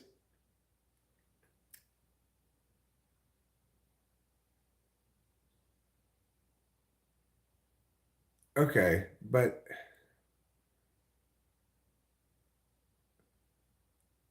right. So what this is why I said what I already said, which is what we can reasonably conclude from this is that he's certainly not unwilling to sleep with an 18-year-old, and that he denies in full sleeping with anybody underage.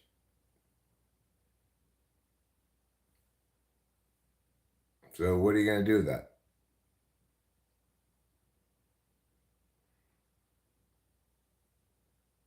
It makes me think like, wow, this guy is not afraid of FE consequences. uh, More importantly, this guy doesn't seem to have a good sense of how young somebody is at that age, you know? But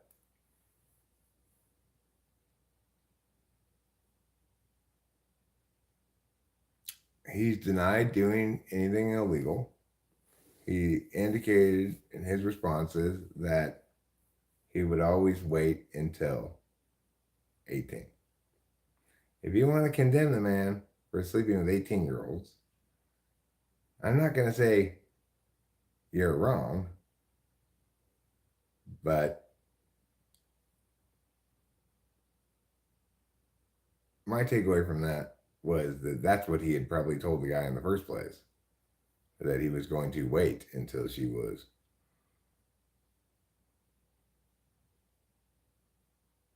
you know.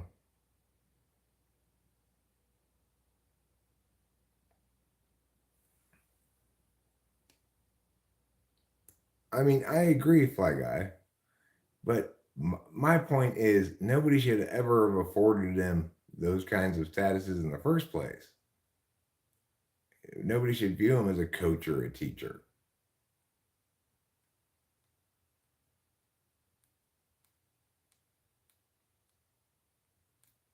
I mean, I think this is an interesting conversation topic because I find myself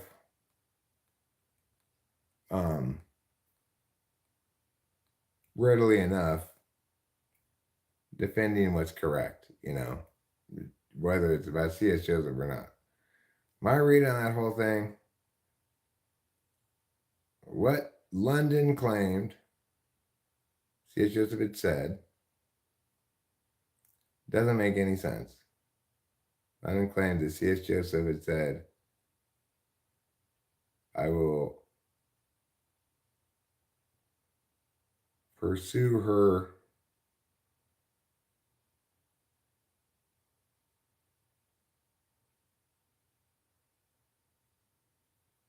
like until she comes of age, but he must have said, uh, well, keep it active and then pursue her once she comes of age. It's the only thing that makes any sense. I believe he probably did say something like that. And I think that London character is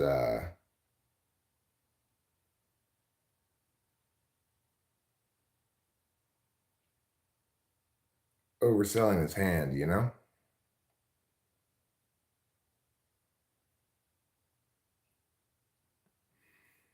Everybody deserves to be given the benefit of the doubt regarding accusations that serious, right? So we might find it kind of scummy that he's spending a lot of time hanging out with young college kids and whatever, trying to sleep with them or something. But we definitely have to give him the benefit of the doubt regarding whether or not he actually does cross the line. I see that as a full and complete denial. I don't see that witness as credible regarding the question of whether he actually did cross that line because even the witness, even the person who's trying his best to attack C.S. Joseph, doesn't claim to have any evidence of him actually crossing the line and is referencing a conversation that seems to actually indicate that he would wait until she was 18. Should we judge him anyway? Maybe, but we should judge him as somebody who does wait till they're 18 and not subject him to any unfair doubt on that question without a lot better reason than that.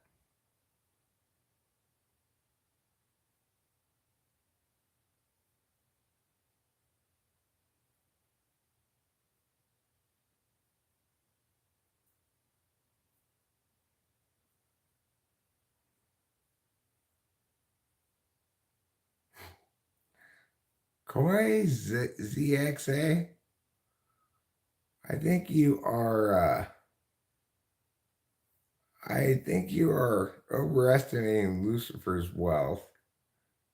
I think your notion that a whole race is going to be ruled out is both mythical and meaningless.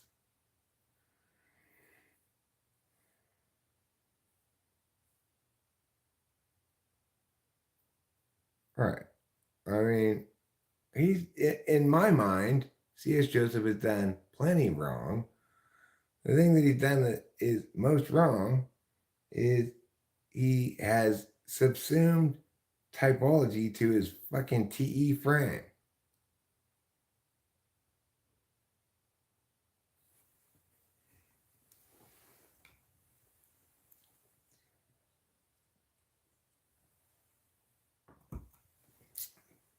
Yeah, and I think we should all operate under the assumption that he doesn't cross that line until we have solid reason and evidence to believe he does. Even the claim wasn't that he did cross the line, only that he had indicated that what we can interpret to mean that he would wait until she did. But that in fact he did have a conversation with that kid about this other kid, right? See, to me, that makes me very, very suspect of his judgment. Why is he trying to chat like buddy to buddy with these 18-year-olds and like get in with them by sharing something like, hey, let's bond over a sexy girl? Like, if that happened, which I suspect it did, very poor judgment on his part. Wanting to be seen as cool by those people is a bad idea because they don't know. And you're not cool, C.S. Joseph. Sorry. I mean, I actually am cool, but even I don't have any cool way to try to party with college kids. Maybe when my daughter was in college, if I had been Will Ferrell, I could I could do a good job of partying at USC, but um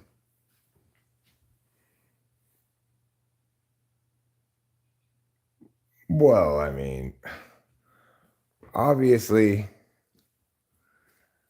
I'd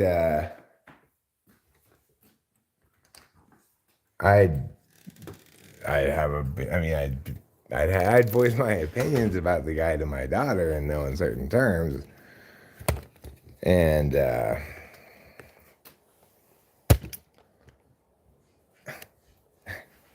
etc.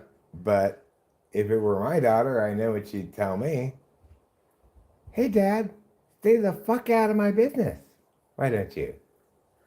Keep your hands off my body. I'm not touching your body. You're trying to tell me what to do with it. I'd say, fine. You want to go fuck C.S. Joseph? Go fuck C.S. Joseph. That's how that conversation would go down. I can tell you that right now.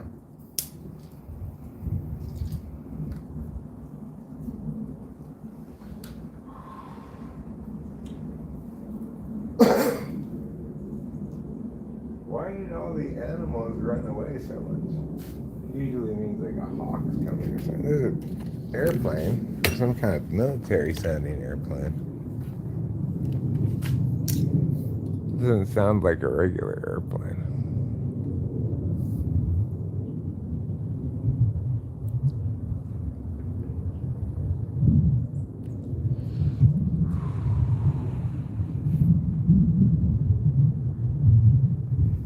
I mean, I actually had a daughter, remember?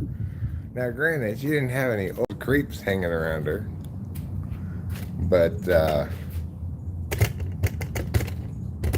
the time she was 18, if she had any old creeps hanging around her, she would not have felt like it was my business at all.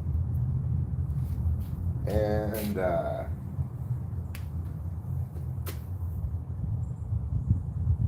time she was 18, you know, she was no virgin, I'm sure.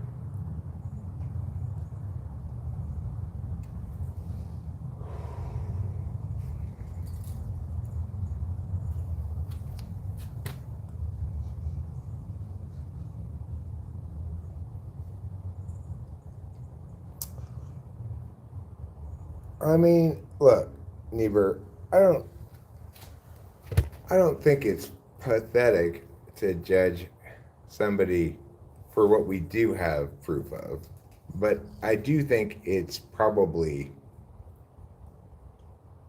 unfair to presume him to be guilty of something that we have no evidence of. That is just flat out wicked and wrong and immoral. So none of us should at all be operating under the premise that he engages in relations with people who are under 18. Okay? None of us should be operating under that assumption at all. We should all be operating under the opposite assumption that he is not doing that and has not done that until we see strong evidence to the contrary. So if you're assuming that he has and does that, has done or does or currently does that, then you are wrong and wicked, because you have to be more fair in your judgments than that. We have to assume people are innocent. If you want to judge him for his apparent concession that he does pursue, he does pursue barely legals. Well, judge away.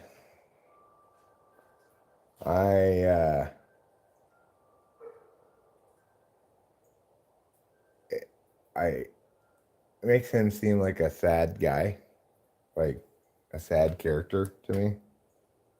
If he's trying to engage socially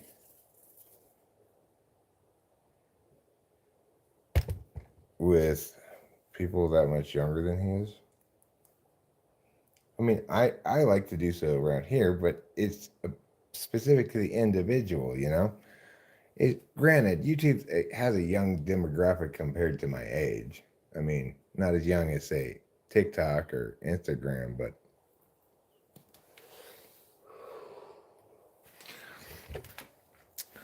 like, I enjoyed chatting with Oliver Linehan, and he's like 18 or 19, and I never even think about anybody's age. So the thing that's kind of like sus to me is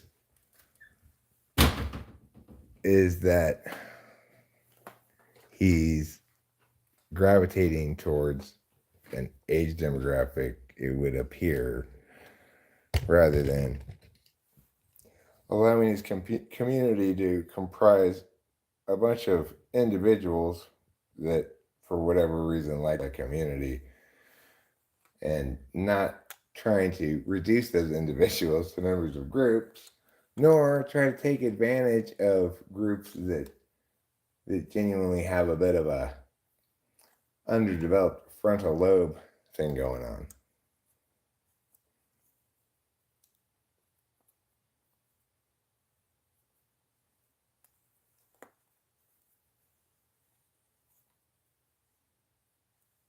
No, Hero Lamb, those two statements are totally different things. You say, so to be clear, y'all like C.S. Joseph. No, I do not like C.S. Joseph at all.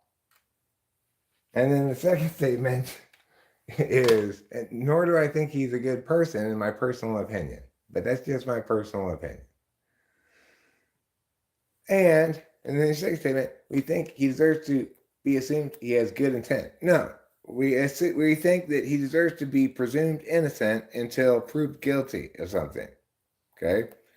I believe that video is sufficiently robust evidence to prove him guilty of at least being open to the possibility of having relations with 18-year-olds. But if you want to judge him for that, fine. Regarding his intent, well, it seems clear that his intent is to have sexual intercourse with some legal women. So you want to judge him for that, and I feel you. I'm not saying I'm not judgy about this at all.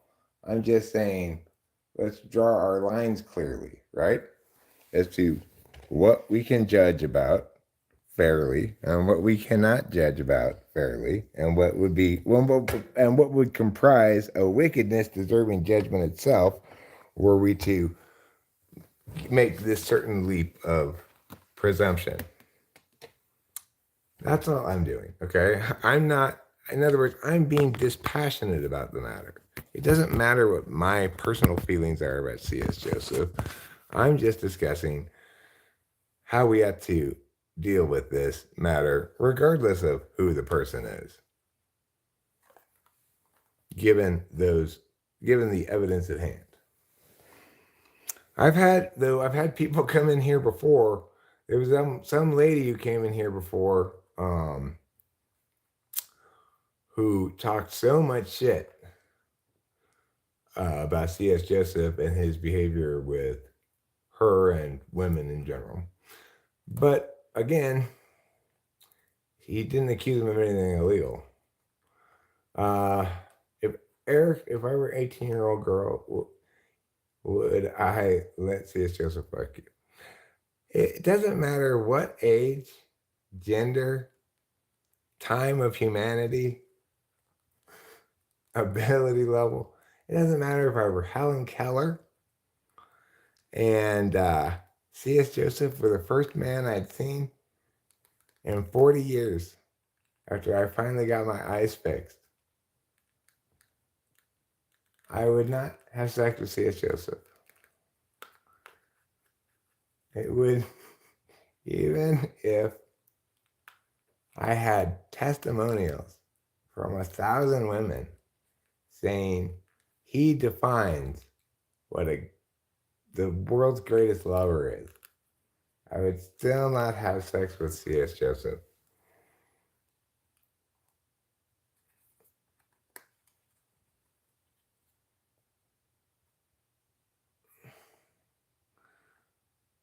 Well, look, I don't doubt that he's engaged in behavior that you and probably plenty of other people would find questionable. But I also recognize that I've been accused of bullying. You know, I've been on the receiving end of this accusation when in instances where absolutely no bullying occurred whatsoever.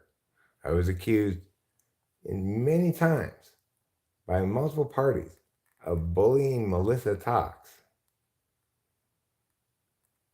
because we type policed her and didn't even arrest her, so there wasn't enough evidence. And in a respectful and nice way. So it's like,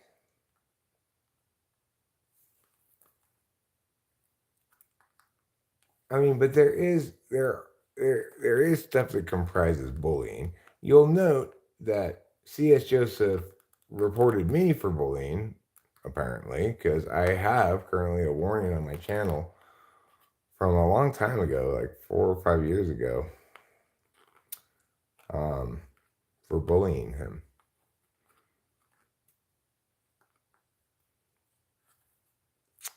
Anyway, it's going to drop off December 20th.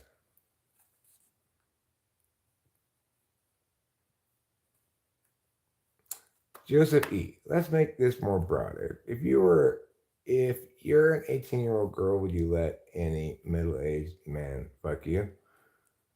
I mean, I don't know. I have no experience being an 18-year-old girl. As an 18-year-old boy, I was not interested in having sex with middle-aged women, but I don't think, have been offended or anything if one of them had tried to. I don't know what I would have done. It would depend on the woman, I guess. 18, that's like a freshman year in college.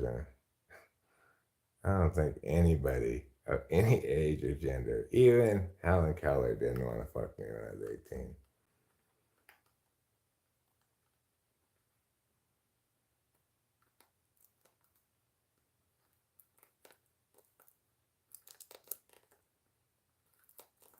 No, I'm not. Look, I'm making the point that we can put ourselves in our own shoes, right? And say, what would we do about it? My sense is that's why I feel kind of sad for him. It's like I imagine myself at 18, if this old guy wants to hang around and is trying to like pursue the girls, how they'd just be like, oh my God, they'd be so eye rolly, and it'd be a nightmare, you know. Here I am, nobody's saying that. It's important to be able to draw more nuanced distinctions than he's all bad or he's all good. I'm talking about the process by which we should evaluate any given person, right? In order to evaluate fairly. Ivan Giroux says, success comes from wanting, determination, and persistence in reaching a goal. Even not reaching the target, whoever seeks and overcomes obstacles will at the very least do admirable things. Well, that assumes that attaining impacts of that sort or reaching goals is in fact something that gives you satisfaction and functions as an absolute value for you. So it's like, I'm not attaining any particular goal right now, but I'm attaining a great deal of satisfaction in using this particular example to show you how I attain satisfaction not through attaining goals, but rather through correcting your wrongness.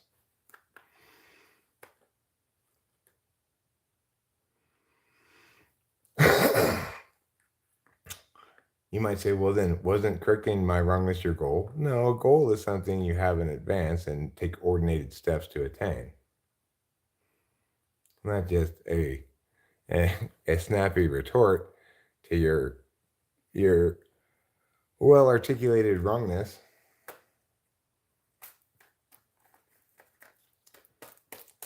High five, Eric. Pew.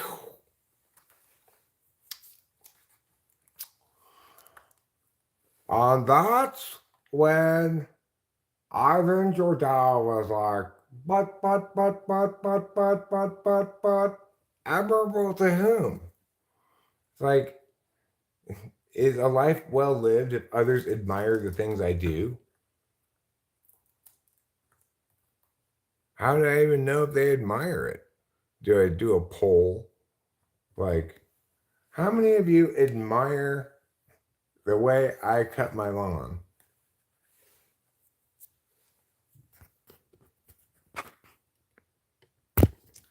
You're trying to evaluate your own life from the perspective of a third party that shares your exact values.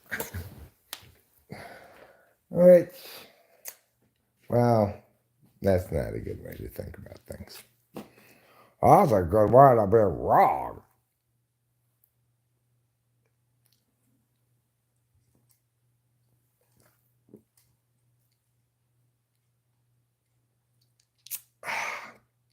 Well, let me tell you, if drinking non-alcoholic beer makes me wrong, I don't want to be right.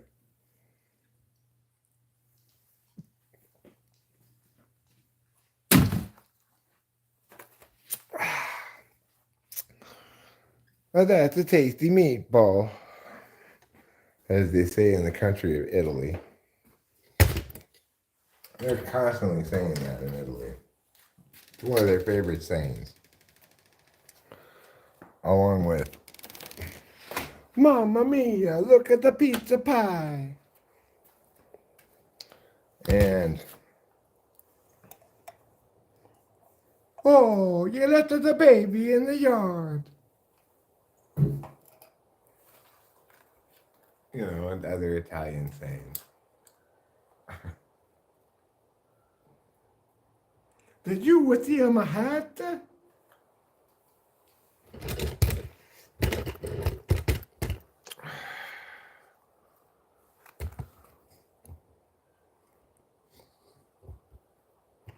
Thanks, Fly Guy.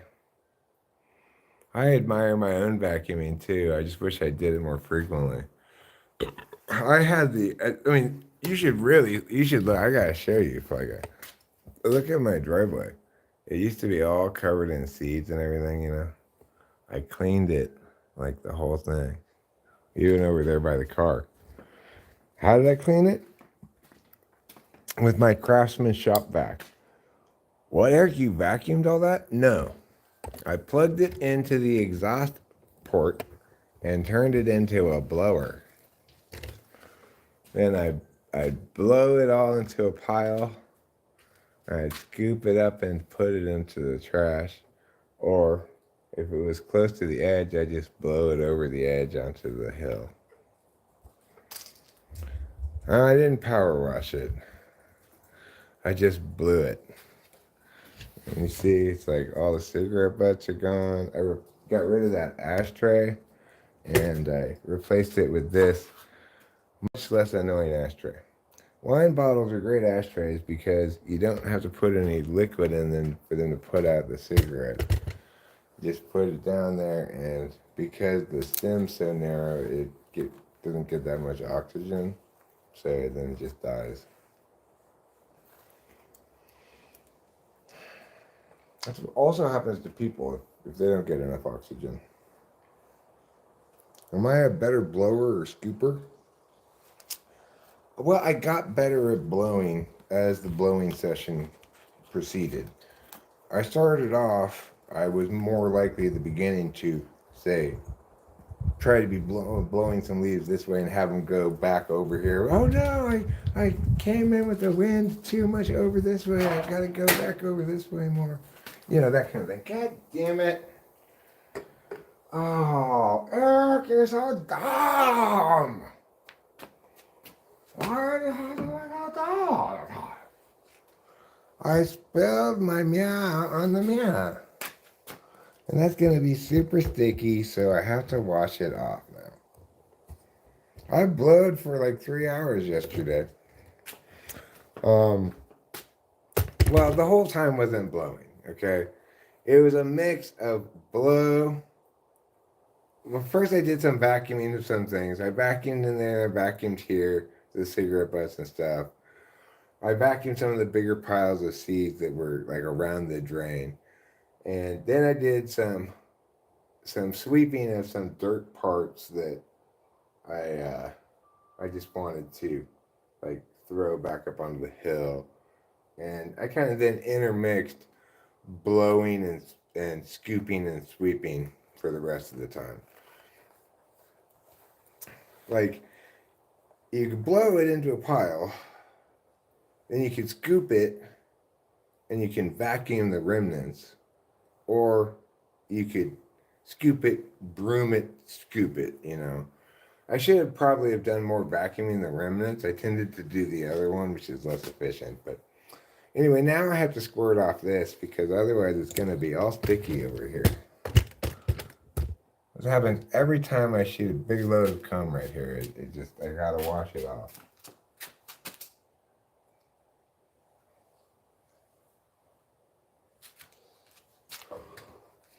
Fortunately, I have a hose here.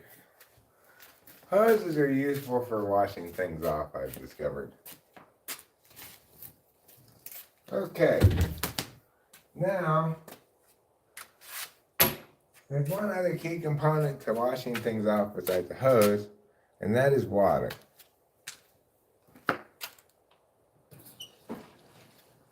To get water, I use the turning knob on the hose to make the water come on.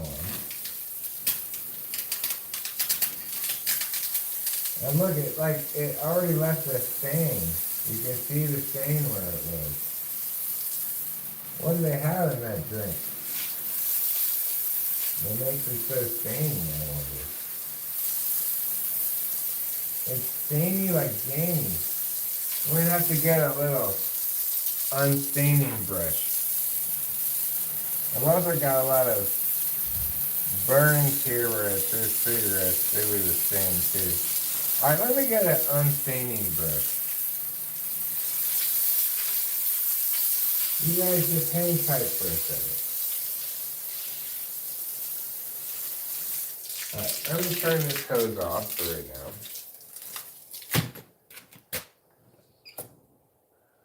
I'm going to open up the garage with the button pushing thing. And then I'll go in there and I'll get a very special brush to show you.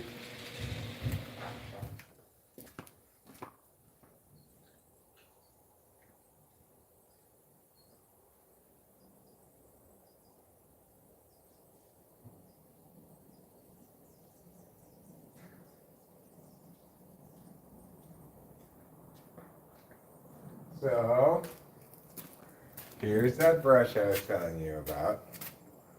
Now, there's one more thing that I could use if this proves to be a very stubborn stain. I could use some soap, maybe. Was this even here before? Or just new? I mean, this old. This stain is so... Could that possibly be from just spilling one lamb Ricky? I don't think so. But maybe.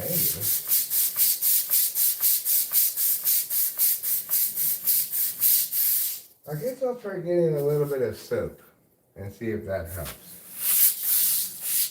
Alright, I'll be right back. I'm going to get a little bit of soap.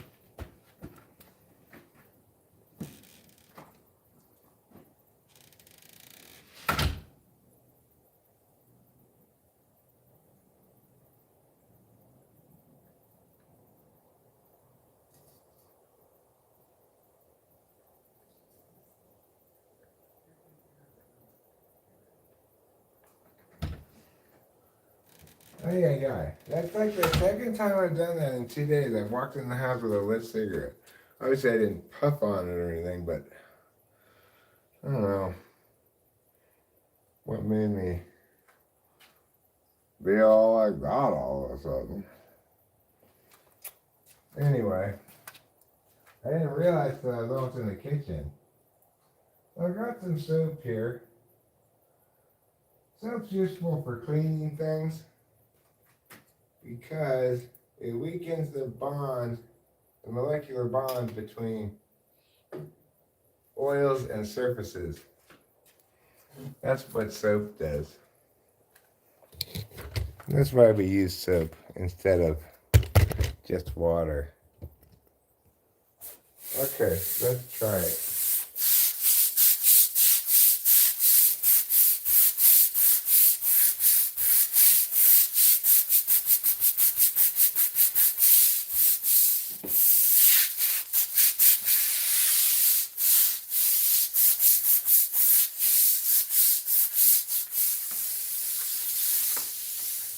I put more soap over here.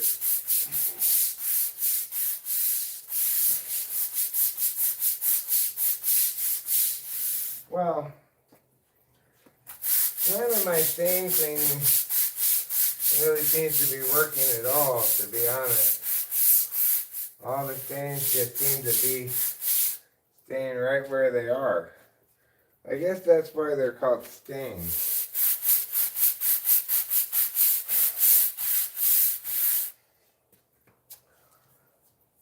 Nevertheless, we will have to squirt off the soap. First, squirting off of the soap part, again, we will use the hose in conjunction with water.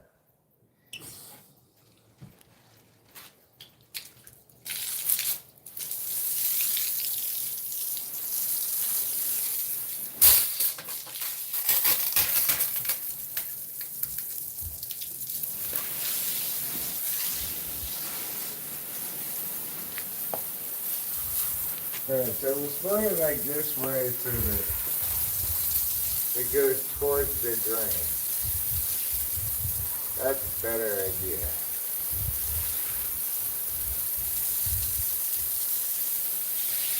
Go towards the drain. Off you go now. There you go. Okay. Now I got some more soap here. I just squirt that also over there.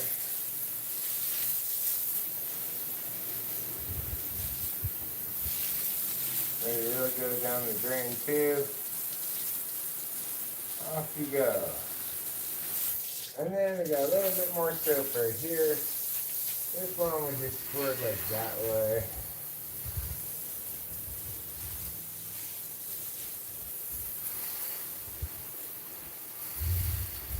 Ready to go over there.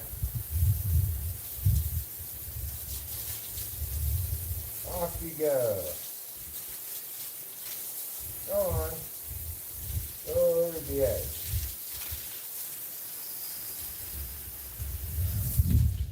Okay, good job, Eric.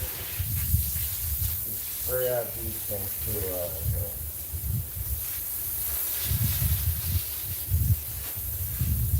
Get all that crap out of there. Well, needless to say, this whole process would be a lot easier with my pressure washer.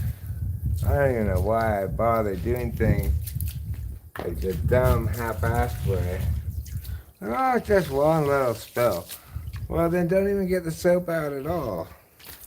And your little broom. You need a pressure washer. And you don't have to spend all that time brooming things. Getting your arms all tired for no reason.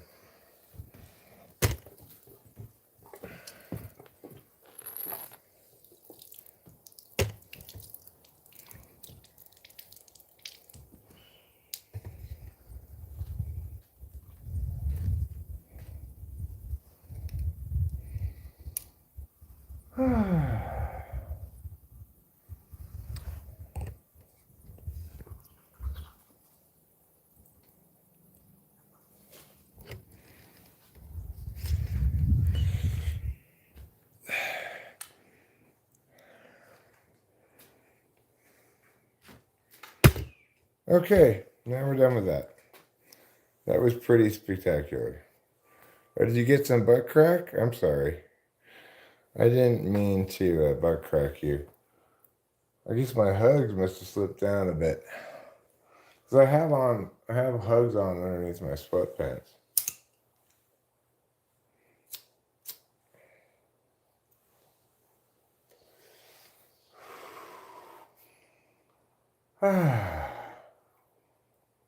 It's looking pretty overcast. I wonder if we're going to get some weather. We might. Anyway, now that I cleaned up my spill, I guess it's time to go back over here. Oh, I have to put my broom away. My scrubbing brush broom.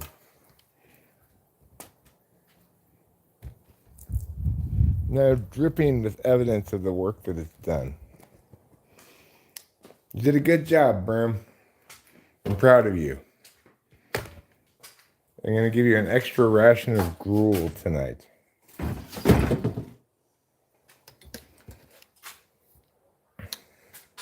May I have more gruel? No. Get away from me, you gruel hound. I'm not a gruel hound.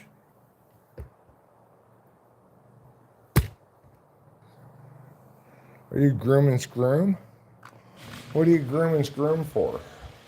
You want to see the cutest little squirrel ever? Okay. Does this make you guys doubt me that I think this young squirrel's super cute? Let's find out. I think you're gonna doubt yourself too if it makes you doubt me, because this young squirrel is super cute. Hello, yes, you want some cutlets? I'll get you some cutlets. I'm sorry, I haven't given you guys any cutlets today.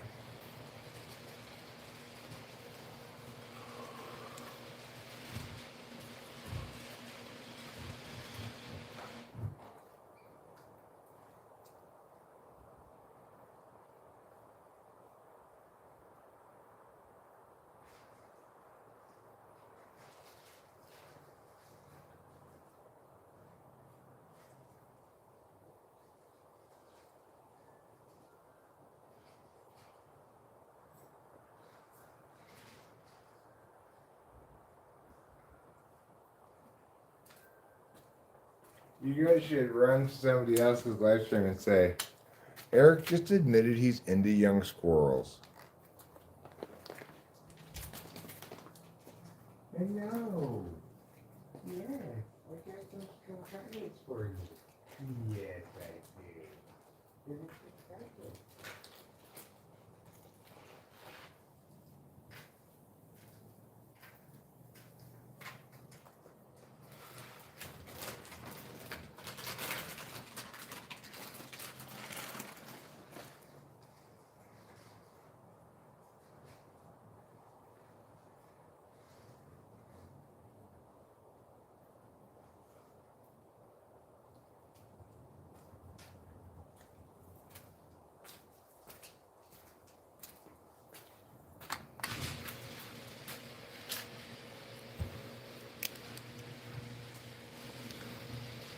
And everybody's like, oh my God,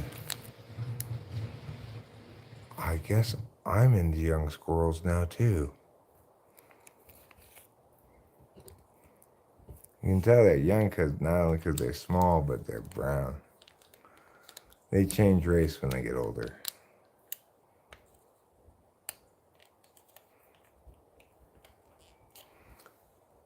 Scroom? I don't know who Scroom is.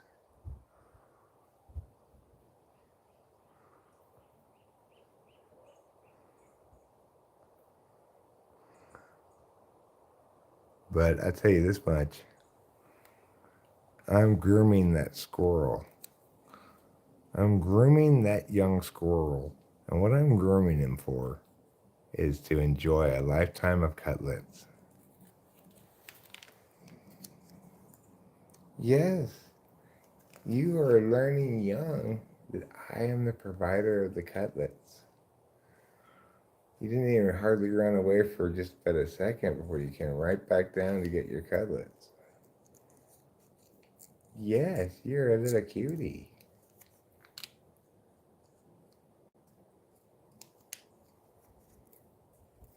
Oh, yes.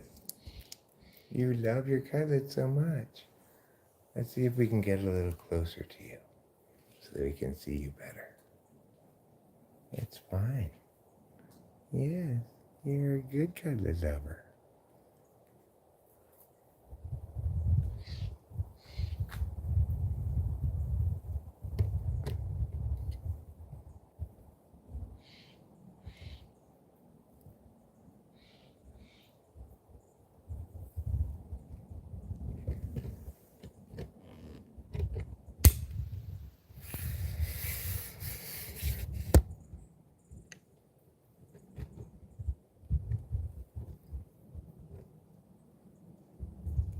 Oh, yes. What a good cuddly lover.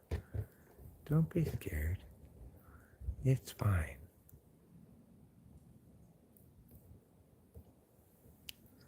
I'm just exploiting you for YouTube.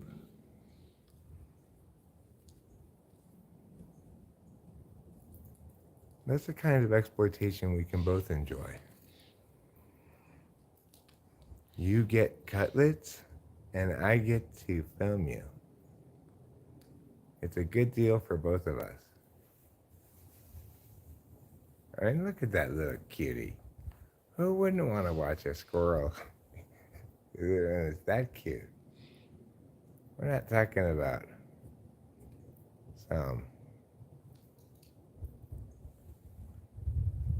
some withered old squirrel who's had a lot of plastic surgery done.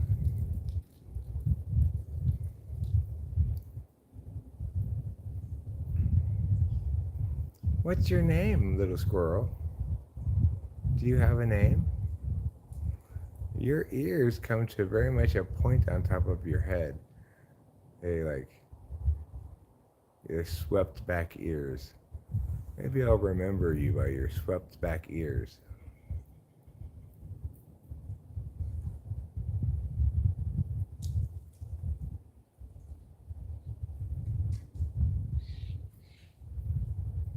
All the hungry squirrels, where do they all come from? They mostly come from the trees. Where did they come from before that? Well, obviously, working our way up, they come from the sky. Otherwise, how would they have fallen into the trees? Good point. An excellent point, if I do say so myself. I'd say it's the winning argument on this issue. I just proved evolution false. If squirrels really evolved, then how did they get into the trees? The only way is they must have fallen out of the sky, which means instead of evolution explaining the species, really it's just birds dropping all the various species around.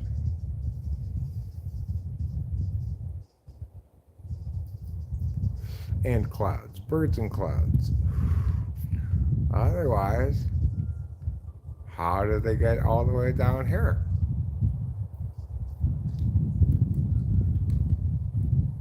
If you think about it, on Earth, it's like almost everything isn't the ground. There's a lot, almost all the Earth is not the part we're standing on. It's below us and above us. So we're kind of wasting most of the Earth. We should find a way to, build magma condos underneath the Earth's crust. I always dreamed as a child that one day I'd live in an underground magma condo. In my free time, I'd go magma surfing. In my slave time, I'd work the cotton fields, the magma cotton fields. There. Oh, sure.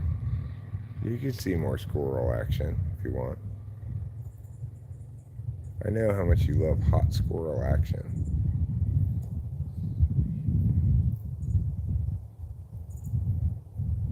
Hot squirrel co-ed eats cutlets. Hot squirrel co-ed loves eating cutlets. Sounds like an adult film, but it's not. It's just the title of this live stream. It would have been had I titled it now.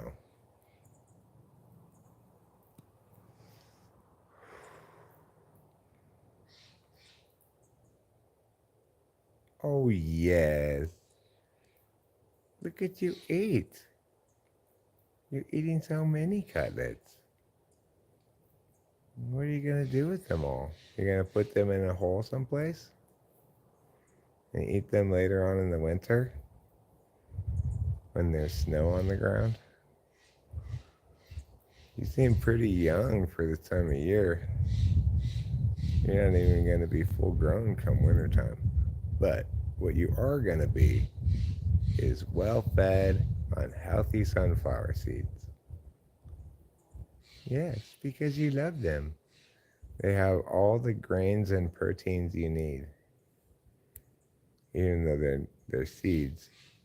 Seeds you could call both a grain and a nut, I think. You might object, but aren't all nuts seeds, Eric? Well, no. Coconuts aren't seeds.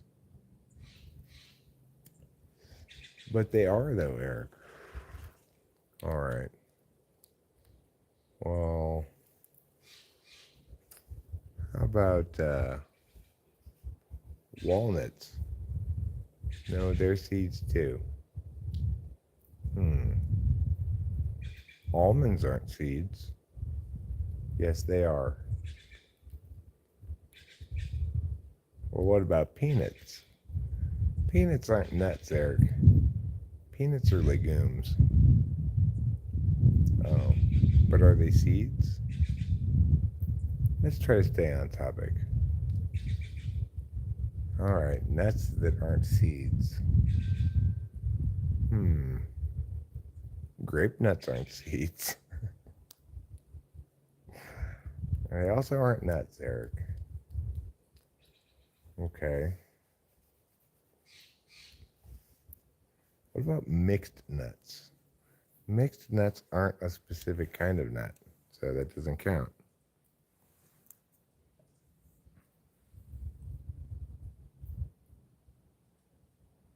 You can see how much he cherishes his cutlets. He calls this his cutlet cherishing hour. Okay, let's get a little closer. Yes, it's cutlet cherishing hour. Yes, it is.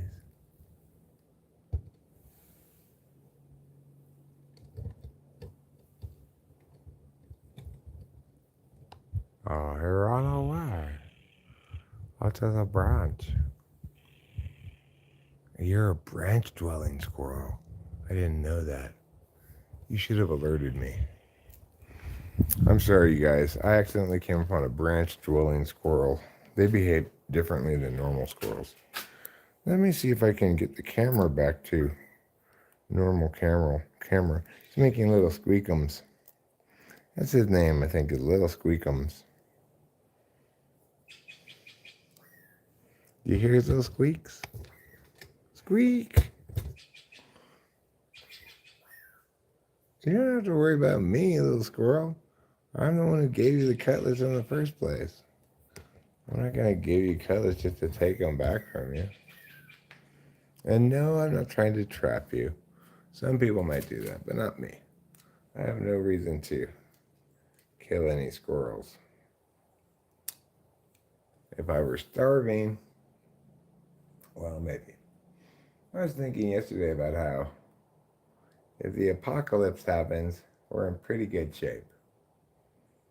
Granted, we don't have a wood-burning fireplace, but we could convert our propane fireplaces to wood-burning. And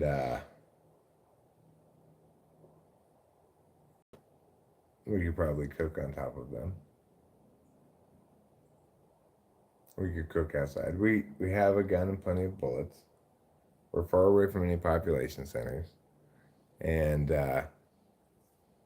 there's wildlife around. So we could eat something anyway. We'd probably have to start planting some vegetables real quick. Or else we'd get sick of just squirrel every day. Rachel's a trooper. I'm sure she would put a brave face on and say, I love squirrel.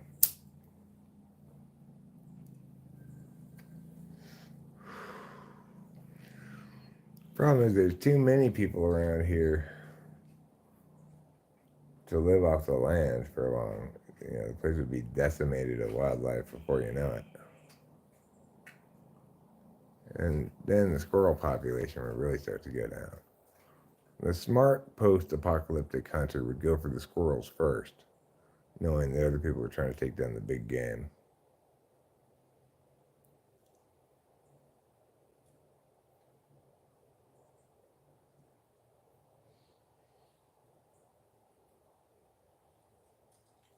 But hopefully there's no apocalypse, so then we don't have to worry about it.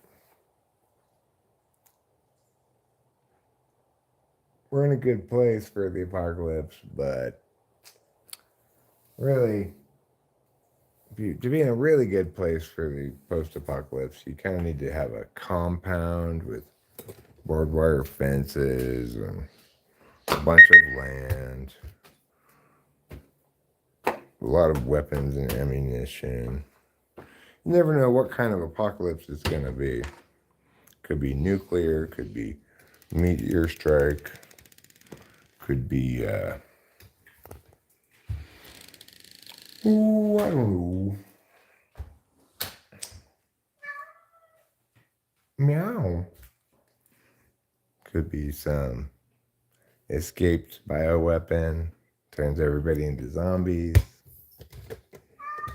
Meow. You want me to watch you eat? Okay, fine. We'll watch you eat. Let's go watch you eat. Come on. All right, I'm coming. I need to eat too. I need to make some food. We can eat together. Well, you'll eat while I make food. And then I'll eat while you bother me.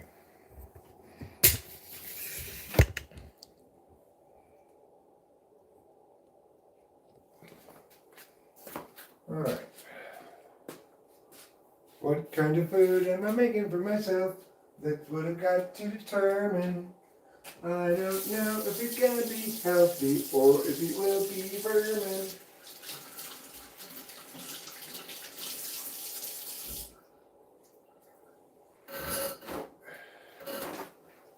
This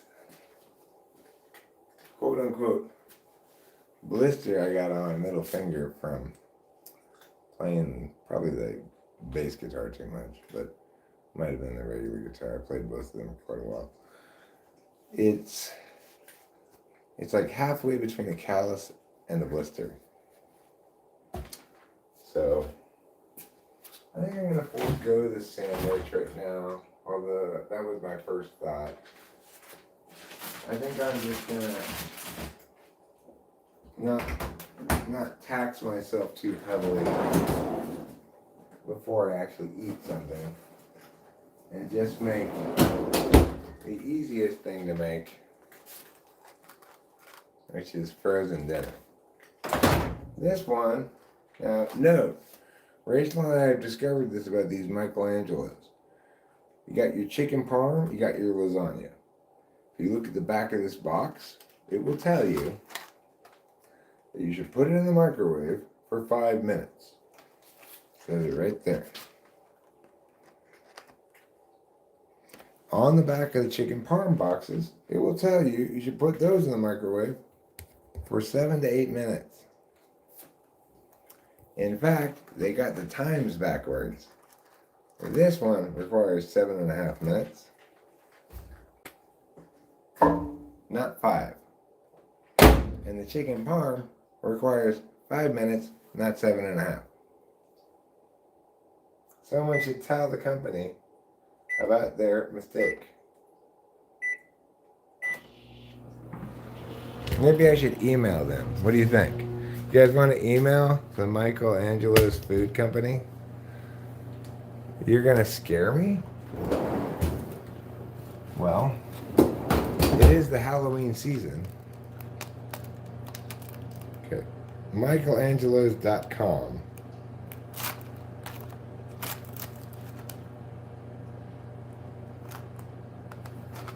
Alright, well, let's go to Michelangelos.com and inform them of their mistake. And let's see if I get a reply from them. What do you say?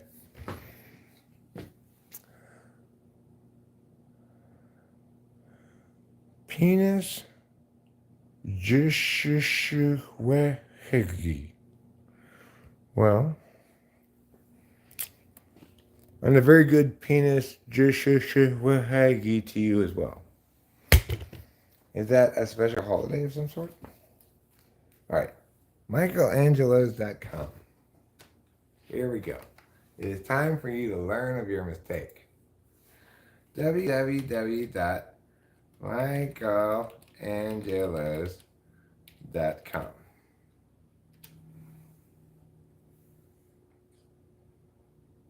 Let's see if you can contact them somehow. What is this?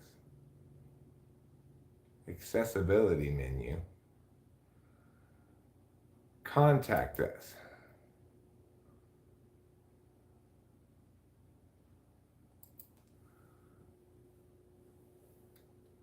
First name, Eric. Last name, Strauss. Phone, 626-615-8751.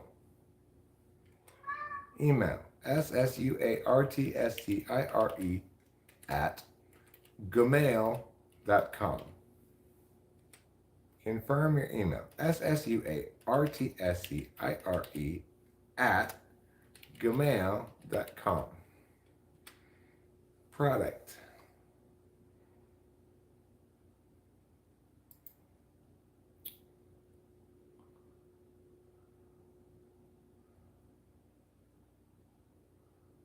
I'll pick out a chicken parm.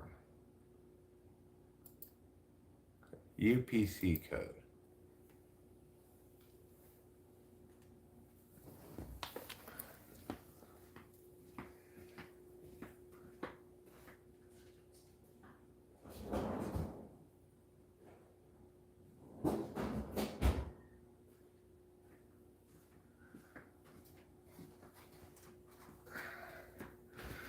Alright, what is the UPC code on this? Is it this? Is it this number? Is that the UPC code? Can you tell me? Does anybody know? Okay, well, I'm going to put down that as a UPC code.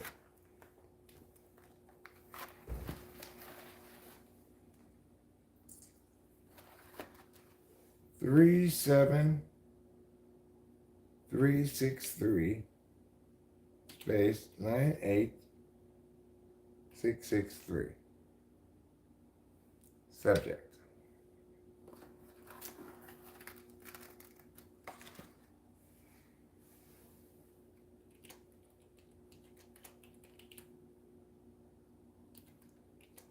Cook time mix-up. Frequently purchase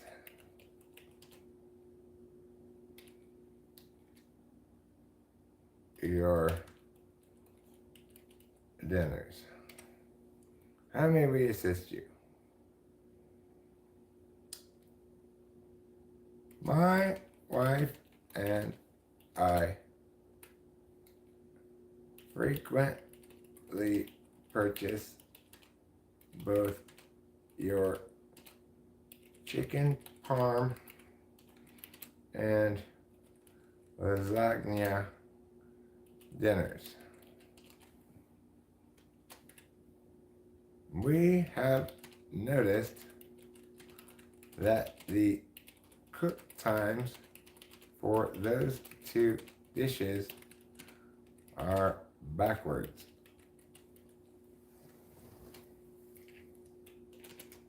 The lasagna needs 7.5 minutes.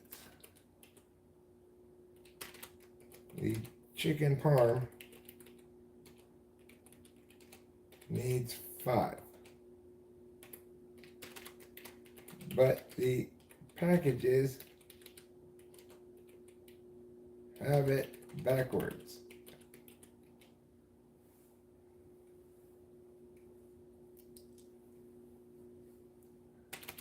Just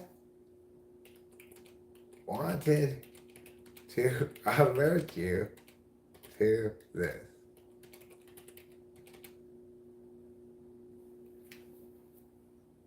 Both are delicious when cooked for the correct amount of time.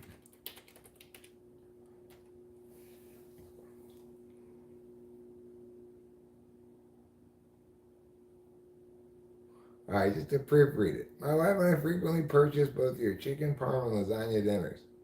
We have noticed that the cook times for those two dishes are backwards. The lasagna needs 7.5 minutes. The chicken parm needs 5.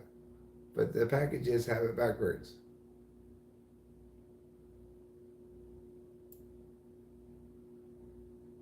Have it the other way. Other way around. Just wanted to alert you to this surprising fact.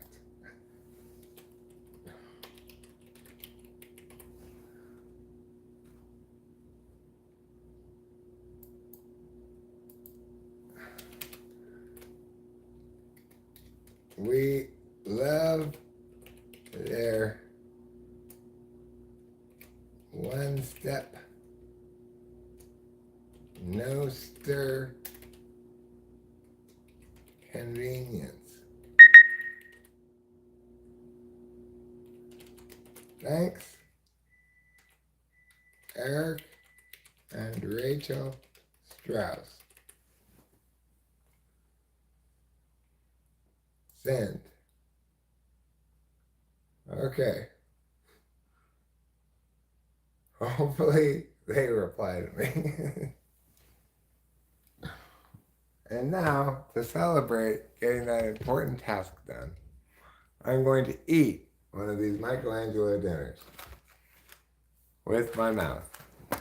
Come, let's go get it from the kitchen.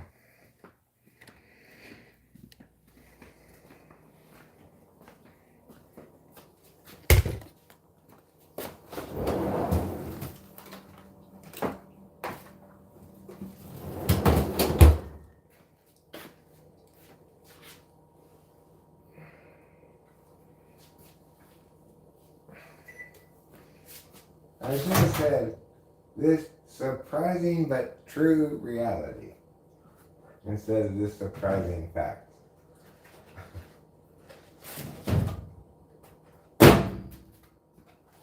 I mean, look, I know it's hard to believe. You probably think, Eric, that can't be the case. They must have it right. They don't, they have it backwards. I shit you not. And this is 7.5 minutes lasagna, and it's delicious. When I was trying to eat it at 5 minutes, it was always cold on the bottom, and then I'd stir it up, and it would be like all super chewy and hard to eat. Meanwhile, when I used to cook the chicken parm for 7.5 minutes, um, the chicken would always be so rubbery and hard to cut through and just gross, right? So I don't know why they got it backwards, how they got it backwards, but they definitely got it backwards. They probably won't believe me, I sent them that thing, but whoever reads that at Michelangelo's Foods, well, they're not going to take it seriously. They're going to think I'm wrong. It's not my microwave. How would my microwave make one dish take longer to cook and one dish take less time to cook? Is it a variable problem microwave? Sometimes it's too strong and sometimes it's too weak. Like, feel this, feel it on the bottom here. It's still actually a little bit of cold in the bottom part where it's not hot right here. Because it should be 7 to 8 minutes, which is what the parm says. You could go 8 minutes with this and it's fine still, it's like not overcooked. I go 7.5 because I don't want to wait such a long time for it to cool down.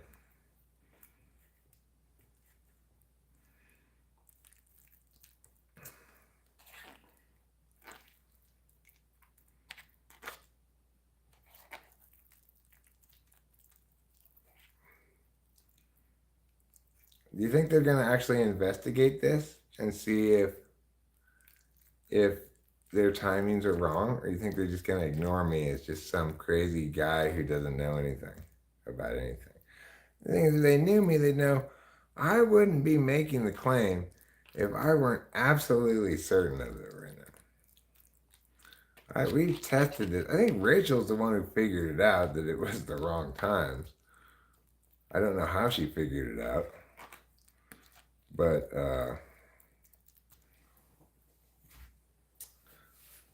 we ate them for a while with the wrong times, and they were still good, but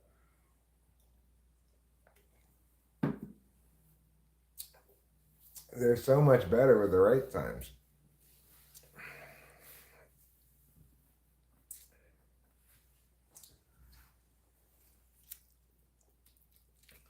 Of course, if I want to have better FE, I should have said, I know this sounds crazy, but we actually believe you have the times backwards on these things.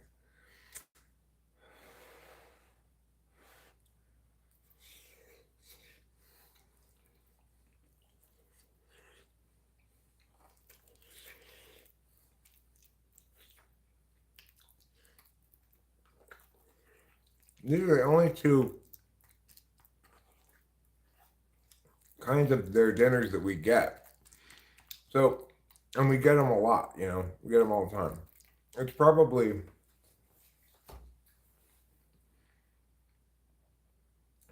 unlikely that the perfect storm of always and only getting lasagna and chicken parm and not being dissuaded by the fact that they had the wrong cook times. In other words, being kind of not very aware of whether it's hot enough or not on both of them until you overintuit that they must have gotten them switched backwards and tried the other way around, and then they both work perfectly. It's like, who else is gonna? How are you gonna? Who and how are anybody gonna figure out that they got these things backwards for these two dishes? You have to have this, just like what me and Rachel have going on, this perfect storm of repeatedly buying these things, even though you have cooking them at the wrong times for probably weeks and weeks and weeks before it even occurs to you. I don't know. I want to talk to Rachel and find out how she figured out that they were backwards.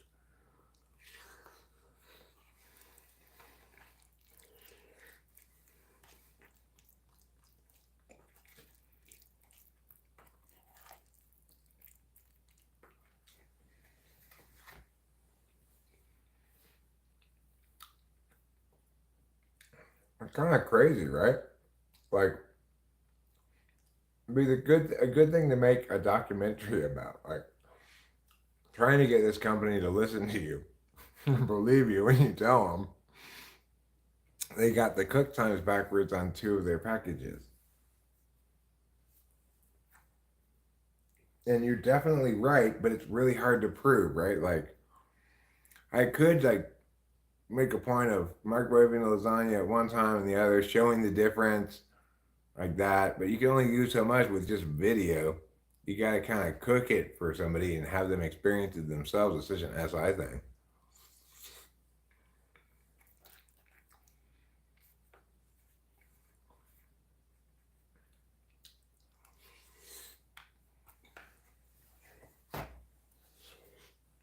It's delicious like this, though. Mm.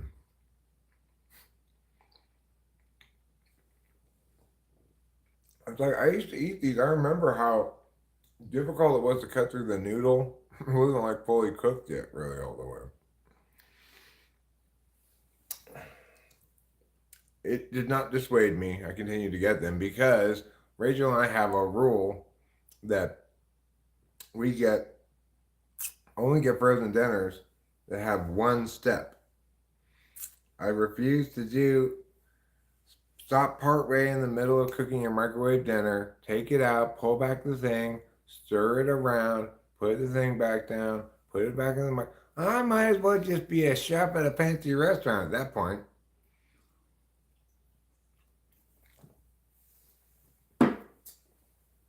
So, even though we were cooking them at the wrong times, we kept getting these because they're one step.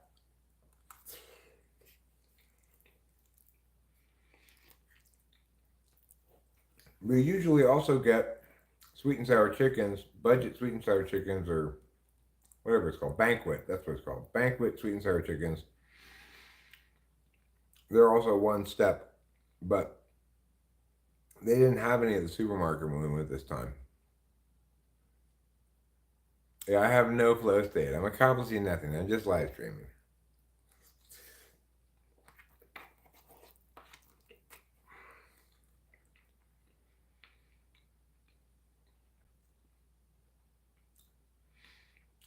I was looking for my Jordan Peterson doll.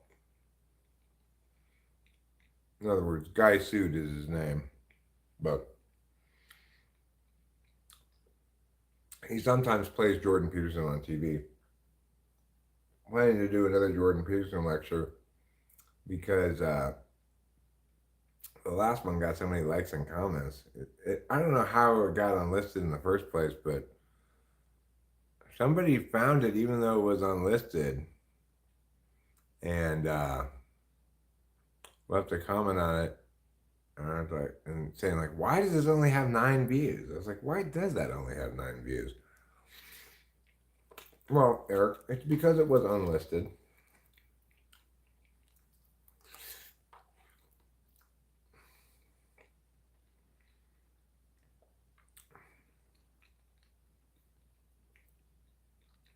That's what caused me to give up and throw up my hands in frustration and just say, fine, I'll live stream. I couldn't find that guy, so it didn't look very hard, but it wasn't in my purse.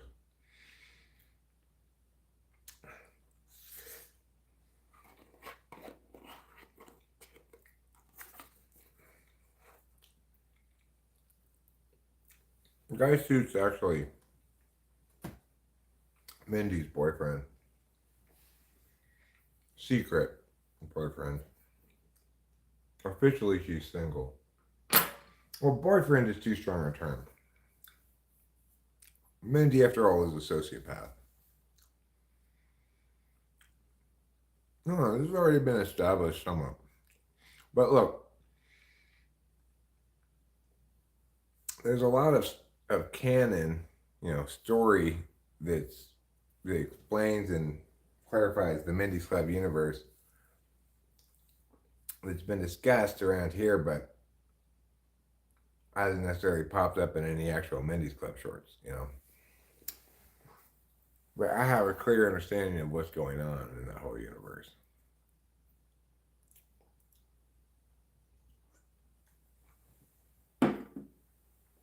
It went well. Nice guy, INFJ. It's funny when I checked out his music and stuff, I didn't find myself really evaluating it on type at all, which was my intent, but I was too busy evaluating his aesthetics. Yeah, he thought he was an INFJ already. And then the other person I typed that same day, I typed him as ESTP, and I was happy to discover that he actually believed himself to be an ESTP. He had been typed twice before. One person typed him as either ESTP or ESFP, which talk about not testing for TI at all. And the other person typed him as either ESTP or ENTJ. Again, talk about not testing for SI at all. ESTPs have the same kind of NISI fluency that ENTPs do because everybody does with their 4-5.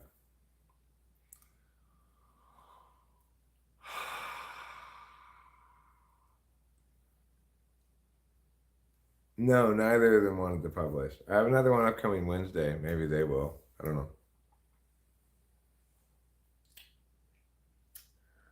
No skin off my back. It's nice when people do publish, but I don't really care.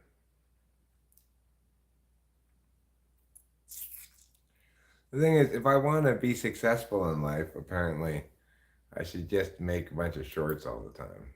Because they do a lot better than any of my other videos.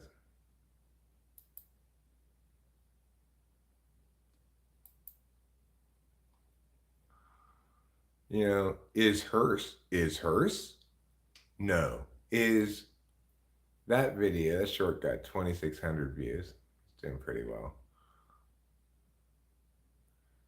It might be the winner of that group of shorts at 2,600. Yeah, but of the 26 shorts I published yesterday, 1, 2, 3, 4, 5, 6, 7, 8. 8 of them are over 1,000 already. And some of them, at least 1, 2, 3, 4, 5. At least 5 of them haven't had any time on the feed at all yet. Because they only have like 4 views, you know. You know that it hasn't had its chance to prove itself at all yet.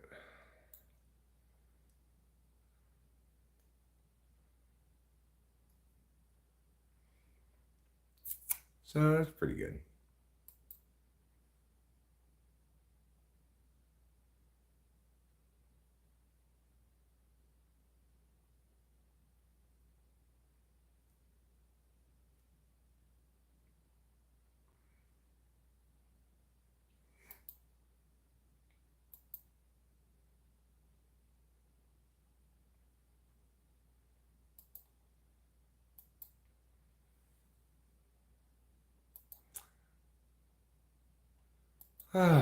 Comments.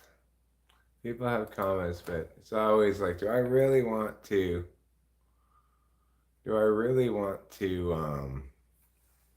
start reading those comments, knowing that I'm running the risk of reading a dumb comment that makes me mad? Maybe not so much. All right, let's go look for Guy Suit. Fine, you talked me into it. If I could find Guy Suit, then I could at least maybe make that Jordan Peterson video later today that I have in mind. The message of which is high-value males, testosterone, reproductive success, and women are lobsters.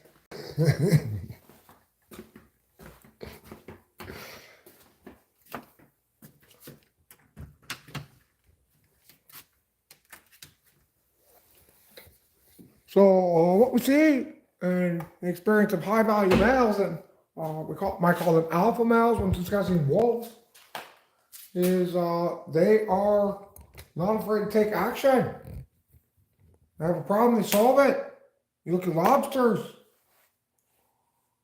Most aggressive lobsters win the fights. And they get to mate with all the women lobsters. So my point is, women are lobsters.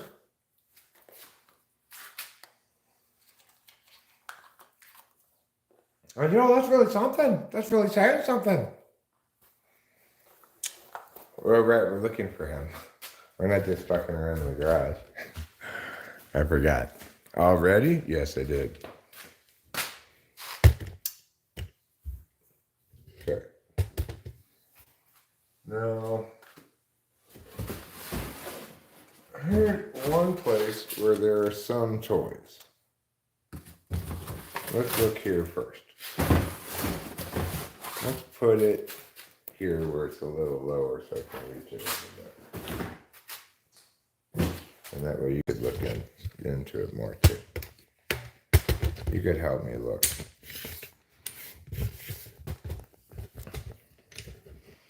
Okay. So first, let's establish it's definitely not in this box. Here's Corduroy. He's helpful. I don't know why he'd be out here in the box. He deserves to be in my purse, for sure. These unicorns, only one of the unicorns really ever makes it into anything. Oh look, it's Dolphin Boy.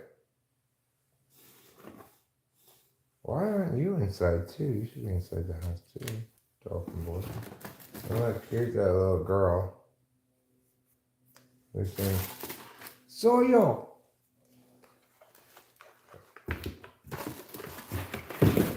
I also have some elephants here. These might be fun. Maybe they should go inside too.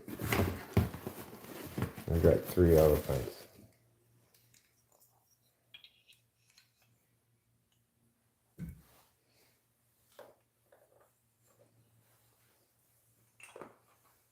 I could do a sad short about the grown-up elephants selling the baby elephant to some ivory merchants. Okay. Here's Duck Girl. Here's this guy. What's this? What is this? What does that say?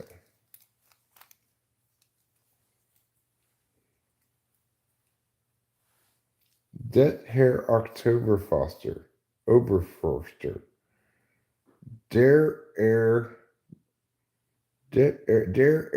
Oberforster. That's what that says.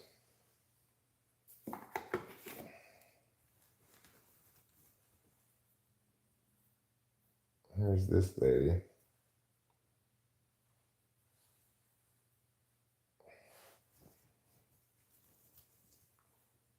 There's Evil Mindy, who's actually good compared to actually Evil Mindy. Here's Weird Knees Lady's sister.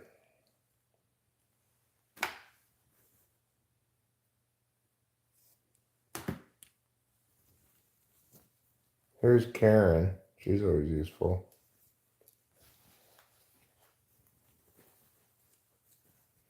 An army man. Now, would you look at that?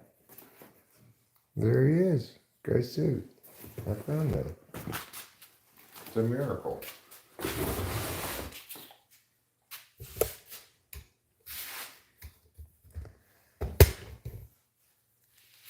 So when we look at lobster populations,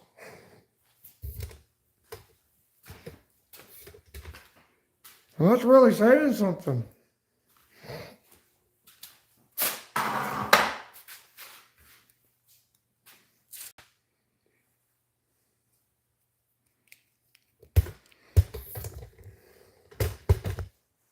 Evolutionary pressures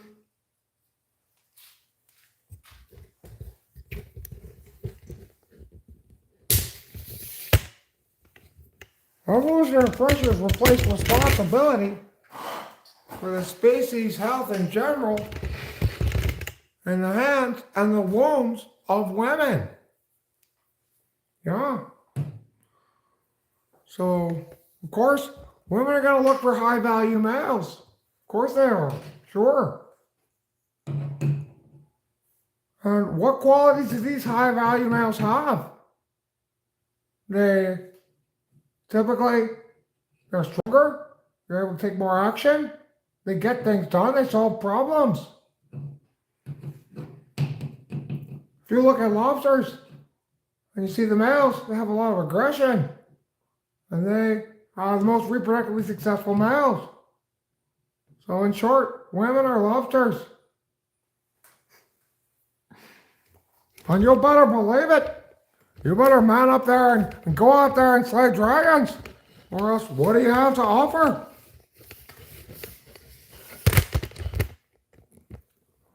Your feelings aren't going to take it to the bank. Let me tell you that right now. Sensitivity isn't going to get the job done. When you've got bears eating your children every other day.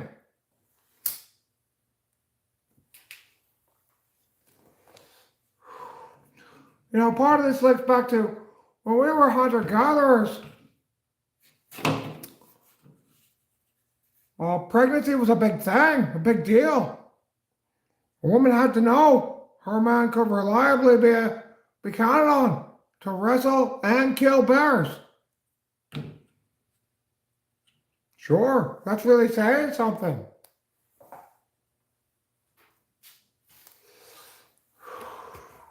Thanks, Jordan Peterson. Let me see what this says. Where's Kevin? I don't know who Kevin is. I don't think I have a Kevin. I'm not sure who Kevin is. There's from Angelo Kevin. That's who you're talking about. Was that his name? From Angelo Kevin?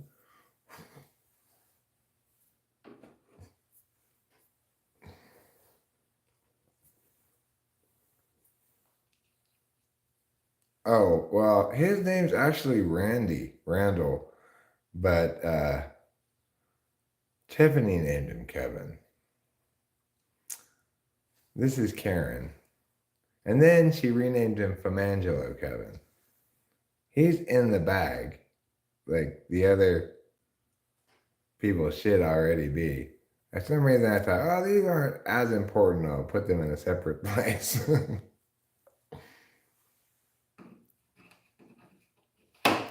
Oh, see, I have a present. You cannot have it. This is little Mexican girl. Oh, see.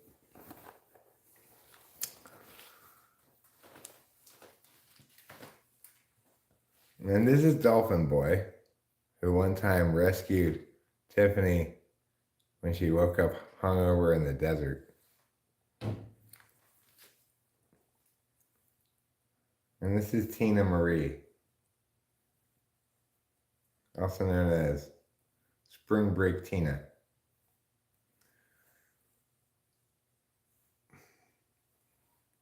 Wee, spring break! Wee, look at me, spring break! Wee! She's always showing off her titties at spring break. And she's frequently saying, wee, spring break. So, wee, I cool dolphin boy. I read your dolphin boy, Tiffany. Oh, God, I'm a dolphin boy. I found out it's mine. Okay, I'm sorry.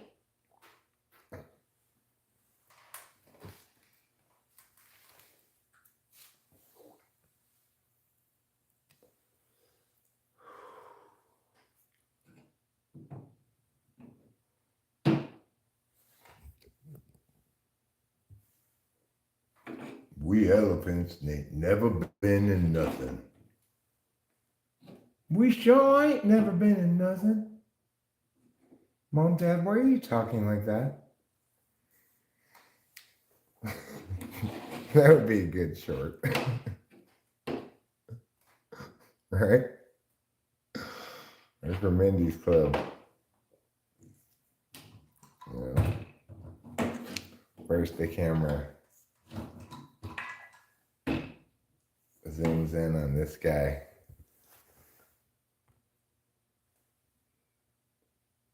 They say I'm in Mindy Club, but I ain't never even been in no shorts.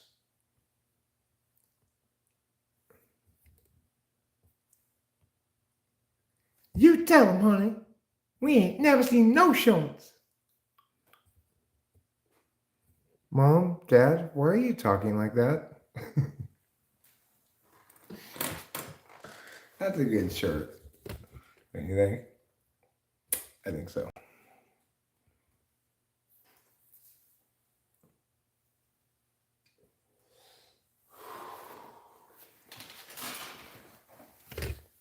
Mommy, Daddy, why are you talking like that? Did Delilah play with dolls? She had some doll things. I don't really remember her playing a lot with dolls, but she did want me to play some dolls with her sometimes, like pretend that this is me and whatever.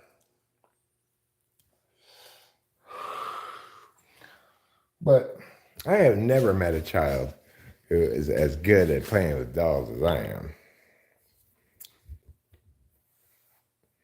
Like, I know how to have fun playing with dolls. Other people, even when they're optimally suited to it as children, they don't seem to know how to play with dolls properly.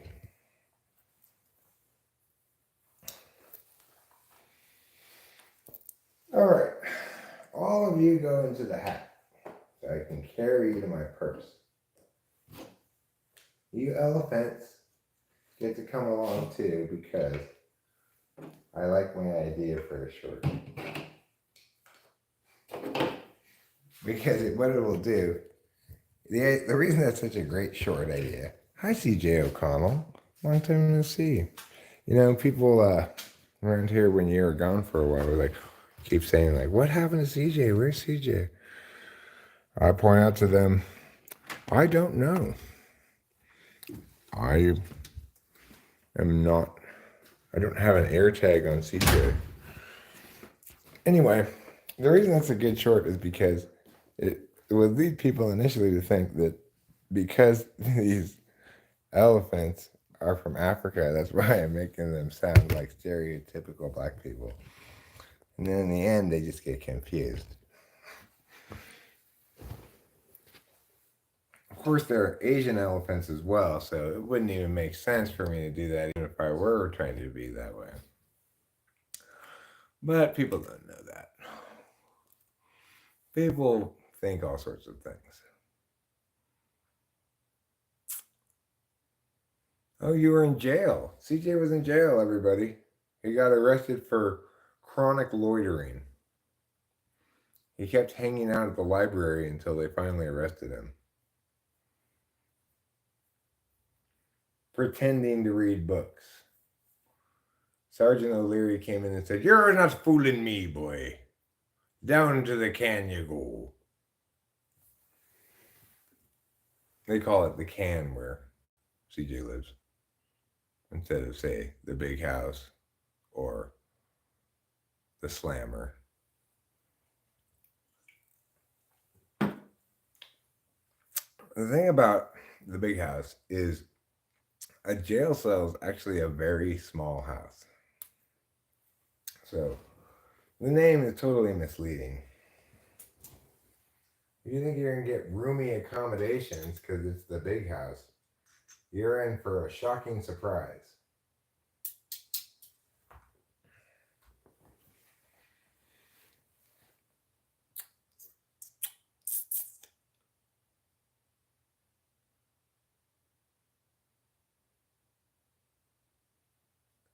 You've been able to get cigarettes and ramen, both of which taste like the inside of someone's butt, but what are you going to do?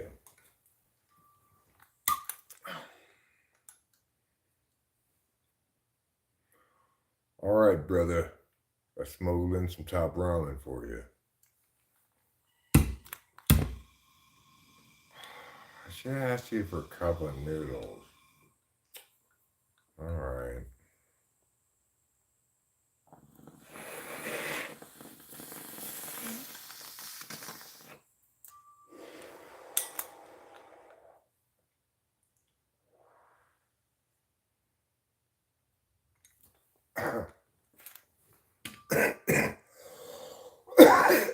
Here, Lamb, lest we forget, I already got a strike for bullying C.S. Joseph.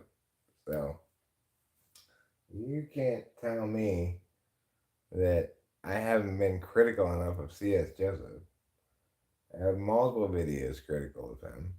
I just can't stay interested in the boring topic of why C.S. Joseph is so shitty so long after I've already articulated all the reasons why we should dismiss him and nobody listened to me.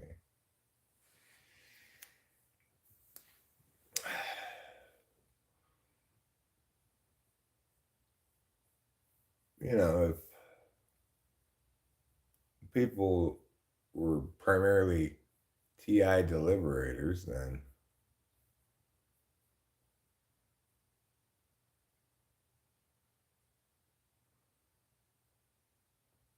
well, how am I supposed to stop him except make multiple videos, as I already have, explaining why he's wrong, explaining how he's projecting a TE frame of reference onto everybody, that it's not good.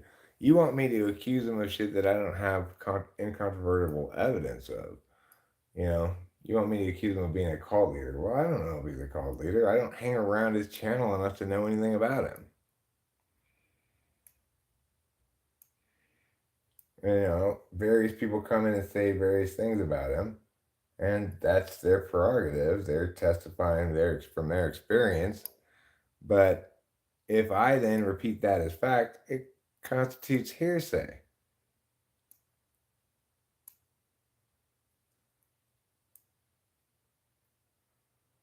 Well, yeah, I don't know what punked means exactly. But if you're saying, would it bother him if you were subjected to violence? Yes, because then he'd have moral high ground.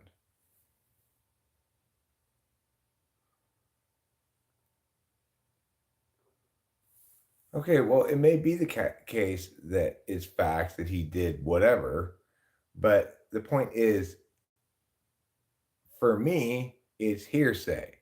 If I experience something directly from engaging him or see something on a video that proves something beyond a reasonable doubt to me, then I'm not above condemning him for shit that deserves condemnation, right? Okay, well, certain things are facts, right? But whether or not something's a fact is a different question than whether I can establish something factually, right? So I have to adhere to the second standard, not the first. My own knowing that it's true is not sufficient cause for me to voice it as a fact. I mean, I would feel good if he were to, for whatever reason, engage me in an hour-long conversation, which I'm sure would expose him in no uncertain terms, especially if he were, for some reason, answering my questions. That would be great, you know.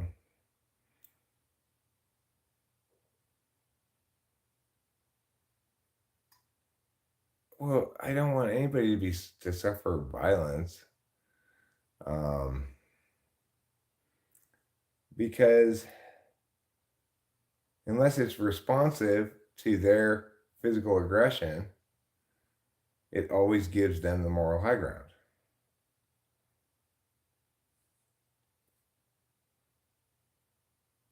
Because I'm not in a state of flow, I'm not accomplishing anything. Thus I am live streaming.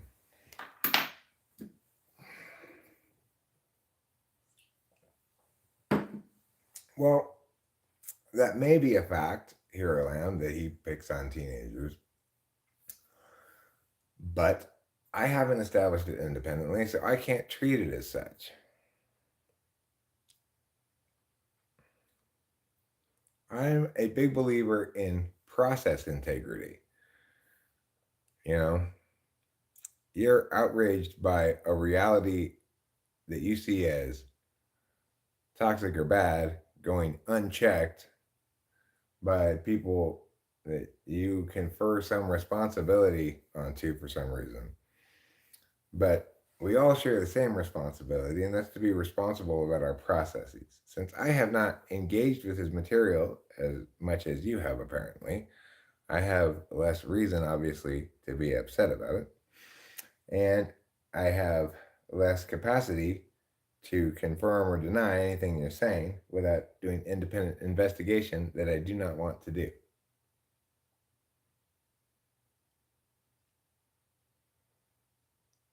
Well, I mean, in this community, sure, yeah, he has.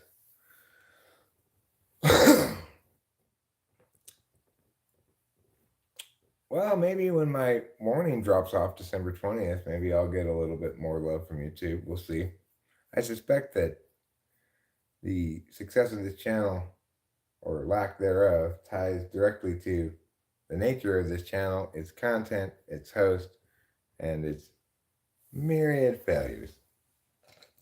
But I bet my next Jordan Peterson video will do well. I'll make it like, yeah, maybe I could even make it a short. But I'll probably make it, if I do, it'll be a short longer than 15 seconds, which I almost never do that. But I think I'll probably make it an LFV instead. A long form video. Hey guys, it's me, here to give you advice about how to live.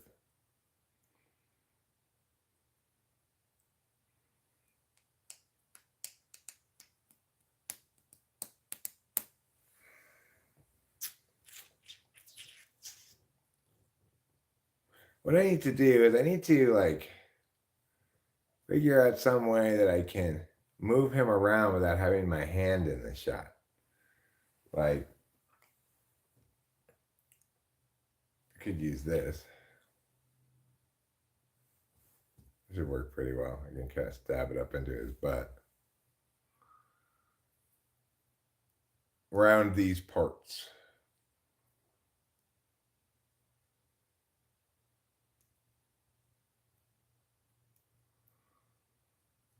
Well, it's interesting that you say he used to be obese. Who was it who told me that the first time? And they just intuited it. They didn't, they hadn't heard anything about him. I don't remember who it was, but somebody, the first time they saw C.S. Joseph, they said to me, he used to be obese. I don't know how he would intuit that just right off the bat like that, but some lady, I don't remember who it was. Might have been, no, it couldn't have been Rachel. Rachel must have had experienced C.S. Joseph before she met me. I don't know who it was.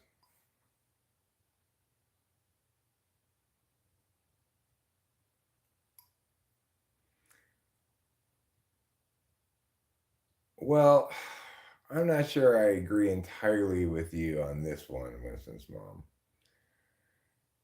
Because to the extent that he seems to credit his change to his own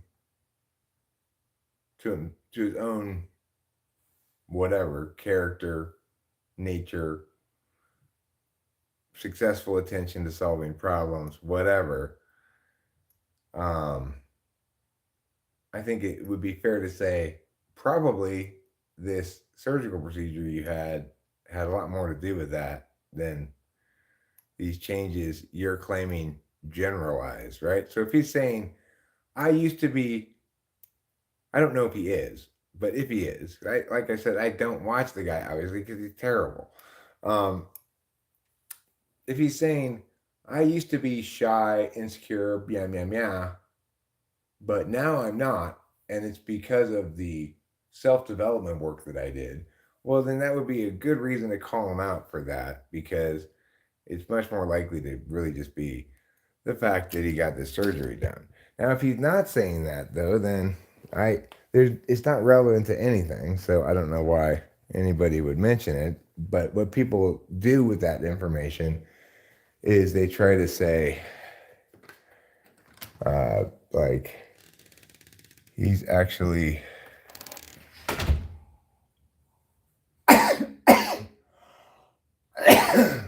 sort of acting out the role of the oppressor in a pathological fashion because he never processed in a real way his own oppression regarding his body, is what they're trying to imply. Um, is that fair to him? Well, it's irrelevant, right? If he's saying or doing something wrong, it should be critiqued because the words he says are wrong, they send the wrong message, or the acts he does have negative impacts and or are examples of exploitation slash criminality. It doesn't matter what his motivations are in that regard. I mean, obviously, intent is a factor in determining criminality, but not a factor in determining liability, and certainly irrelevant when determining correctness, which is the most important thing of all, of course. All other goodnesses predicate on our capacity to communicate specific things, not just vagaries.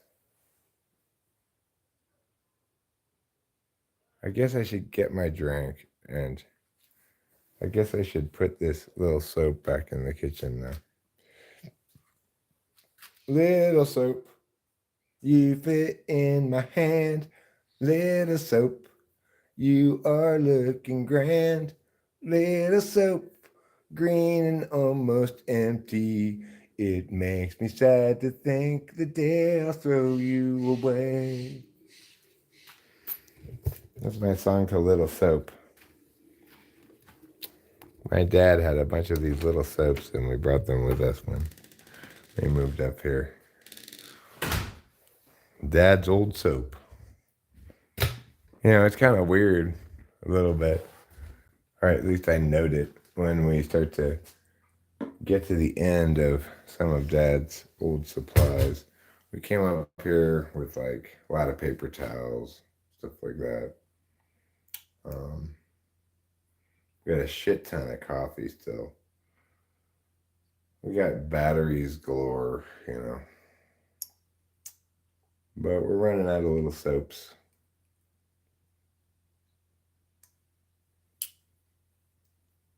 We had to start buying paper towels a while ago. It was the first time I thought about it. It's like, oh, well,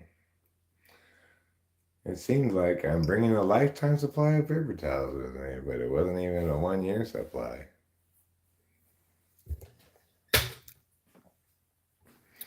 Now, Cameron did, as a housewarming gift when we moved in, he got us, what's legit, a year's supply of toilet paper. But, well, will it actually last us till January 21st? I don't know. But he got us like a whole big box of those individually wrapped toilet papers that they have like in hotels and stuff. That was very helpful. I miss Cameron. I'd like to see him again. I haven't talked to him in a while.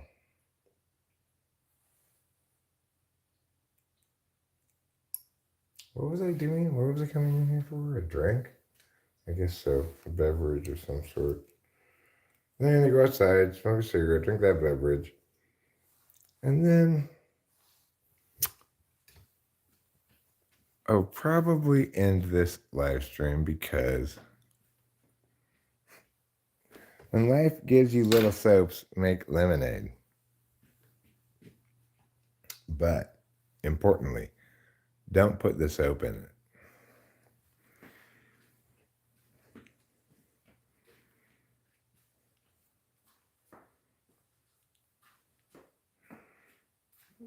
The thing is, look, I can get why some people might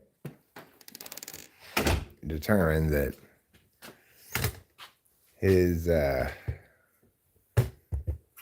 pursuit of the youngest possible legal people is sus. But I'm with the great man with the great machete in the sense that,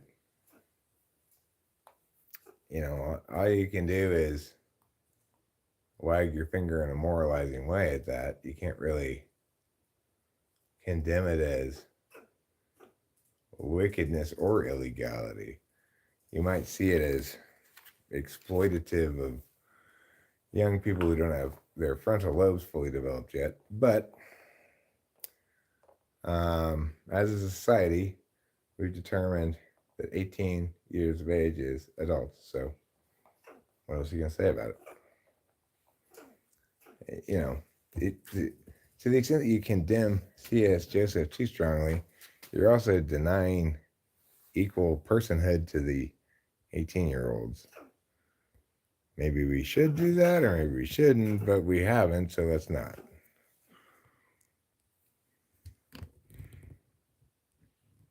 That wasp has to die.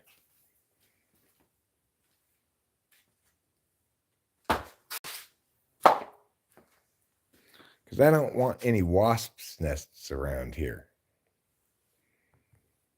One dead wasp. Cooked medium, as you ordered. I still didn't get my drink. I went inside to get my drink, and I still didn't get it. I just want to talk about, like, SE autopilot, right? 8-slot autopilot. When I'm talking, now I'm outside again. Now I'm killing a wasp. What are you chittering at me about? You have plenty of cutlets. Go ahead and eat them if you want. I'm not putting more cutlets out until you finish those. This chittery, chitty, bang, bang. Go ahead. Enjoy your cutlets. I'm not going to bother you. Here he comes. First he had to chitter at me a bunch before he'd come down to get cutlets.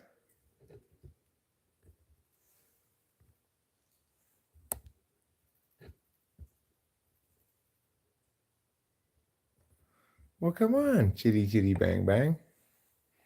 Come on. Yeah, you can pat the branch with your foot all you want, but those cutlets aren't going to get any fresher.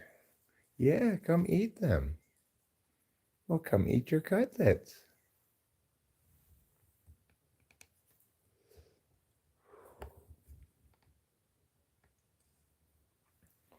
Well, come on. Come on, cutlet lover. Yes. You want cutlets? They're delicious. Yes, they are. So good and true. So delicious and fine. What are you saying? There's no more cutlets there?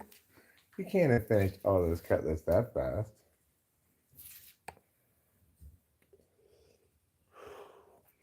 I can see cutlets right here. Are you out of them?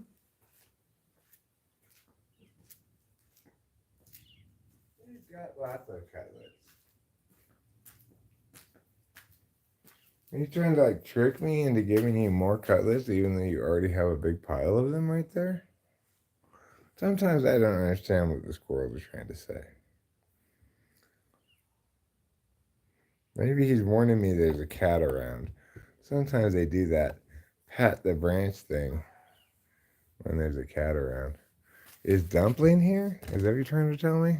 Because if so, I want to shoo Dumpling away.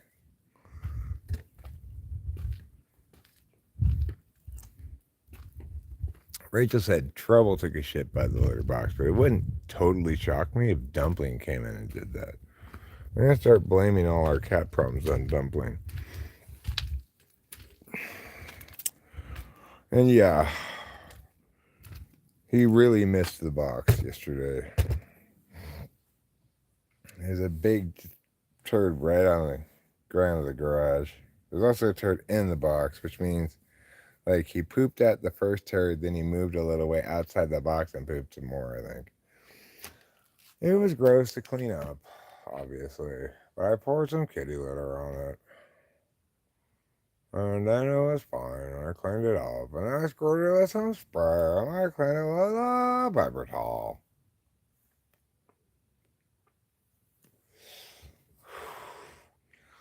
As indicated, I've made the decision already to transition to segue to Ashtray 2.0, which is just a wine bottle. Empty wine bottle is your best ashtray. It's fairly high capacity. You can, it puts out the cigarettes by itself. You don't have to worry about it burning through plastic or anything like that. It's disposable. When it fills up, you just throw it away. Replace it with another empty wine bottle. Now, granted, Rachel and I don't naturally consume wine, but we do cook with it occasionally. And we had a couple extra empty wine bottles that I set aside after the wedding for exactly this purpose, but then forgot about, really. So now I've got this wine bottle, which happens to fit perfectly in the hole in the middle of this round table.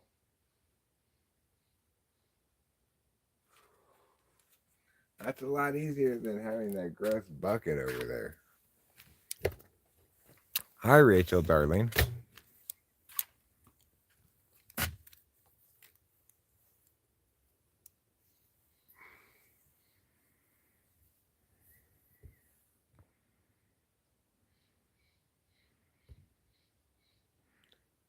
No, I wouldn't be okay with that, right? It's like, but I probably wouldn't know about it at all, you know? And, I mean, you can't be groomed exactly to do legal things. It suggests that the term grooming suggests, you know, convincing somebody to do illegal things.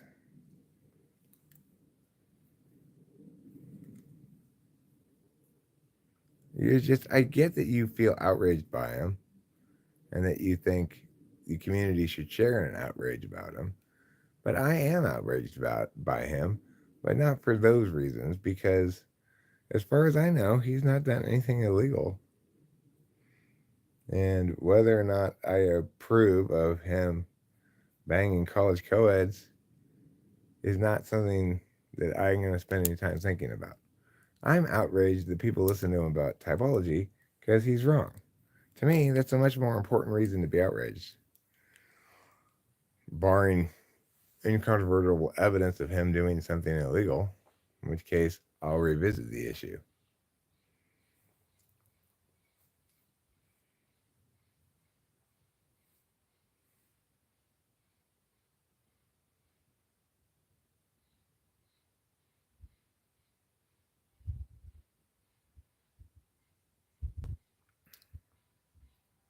And that guy, that London character in that video, calling him a schmetaschmile is completely unwarranted. You know, there's zero evidence of that. That's not even, it's a different category of thing, even if, then, you know, I'm not saying it's okay at any point under 18 for an adult male to be doing that, but you know, you shouldn't be throwing around accusations like that guy did so wantonly. Anyway, as I said, but you've ignored, here I am.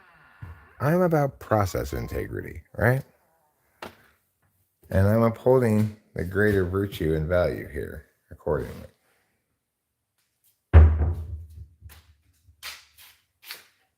Everyone deserves due process, even in the court of public opinion.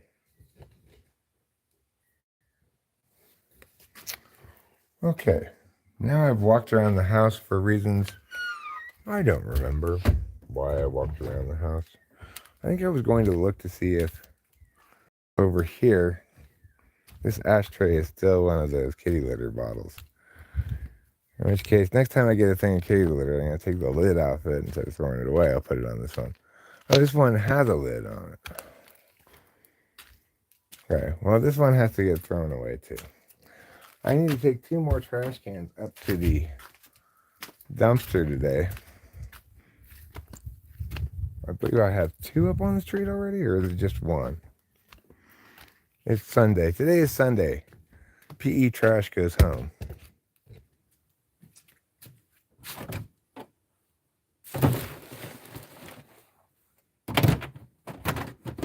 All right, you come with me. You are still empty. I'll put more trash in you before I take you up there. But you can come with me, Mr. Trash Can.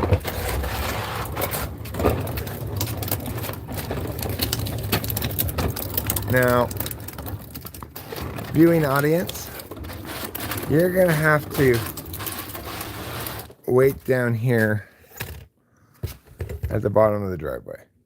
Being up near the road is too much of a liability. You guys might get run over by cars. I can't take that chance. I'm just going to go there by myself.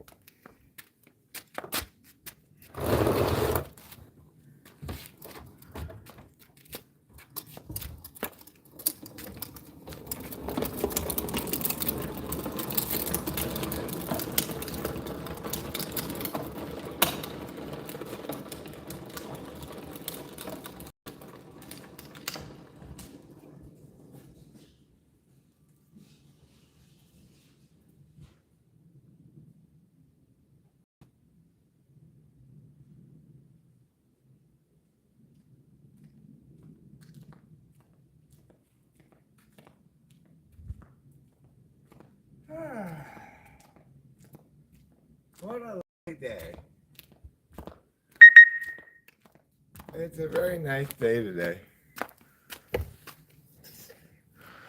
It's cool and sunny and cloudy.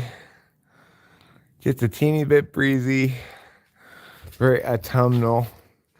You may notice the foliage up here on that maple tree.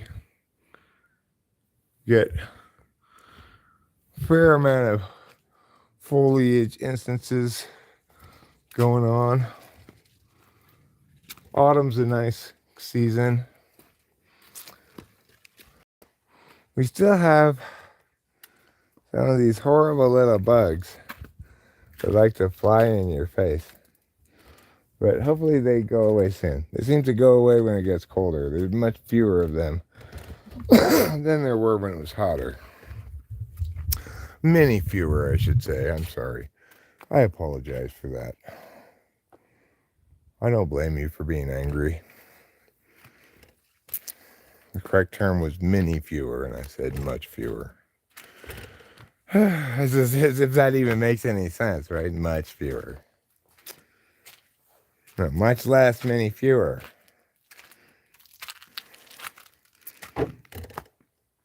Well, so here's part of the driveway that I cleaned yesterday.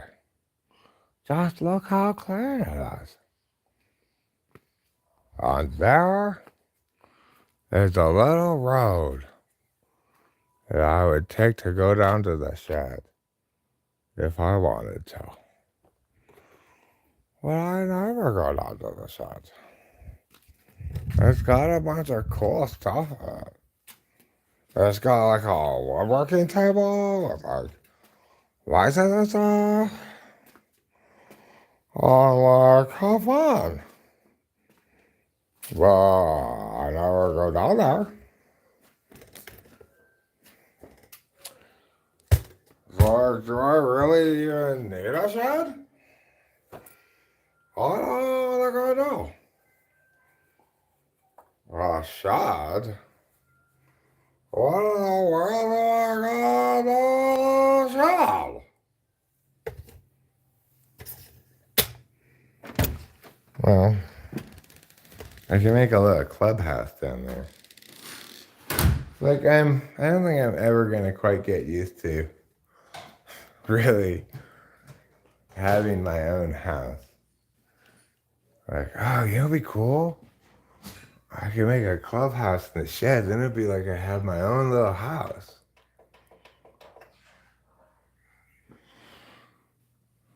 I think I just sort of permanently stuck in a mindset that I'm either at my parents' house or my wife's house or my shitty ass girlfriend's house.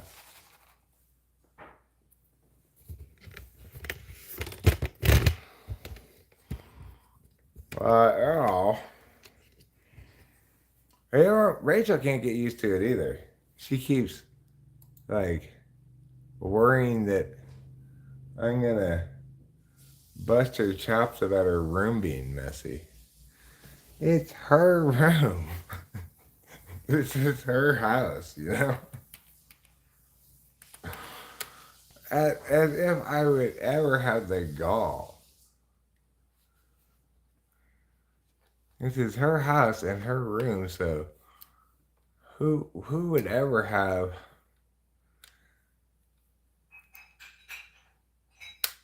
No, here, Lamb, you're not listening to me. I've already had a kid, and she's full grown now, okay? That's not the context in which I'm evaluating him. It is not the case that I currently am talking to him to find out if he can start hanging around my 16-year-old daughter.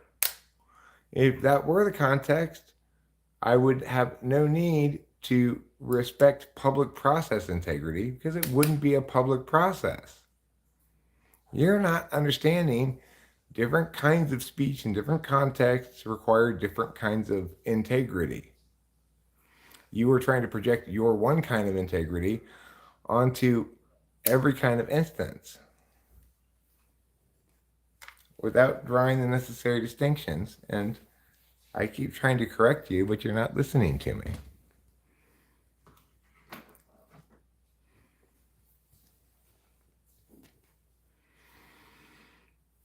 You want a little club shed in the yard?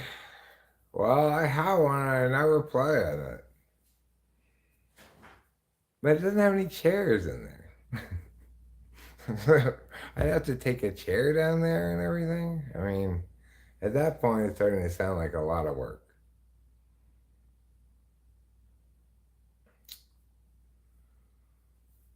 I mean, it would have to be a fairly small couch. I guess you could fit a couch in there. Like you could fit this in there, this 2-chair thing in there against the long wall for sure. But like maybe the short wall is about this size exactly, you know. It's not that big. How do you get your flow state back? Well, what you need to do is spend some time playing Baldur's Gate. Here, you want to hear a story that's it's double tragedy and maybe a little bit of comedy. So I've been going back and forth in my head about possibly downloading and playing some Baldur's Gate, okay? It's been recommended to me. My daughter's thinking about trying to play it. And after I had multiple failures this morning, but before I started this live stream, I attempted to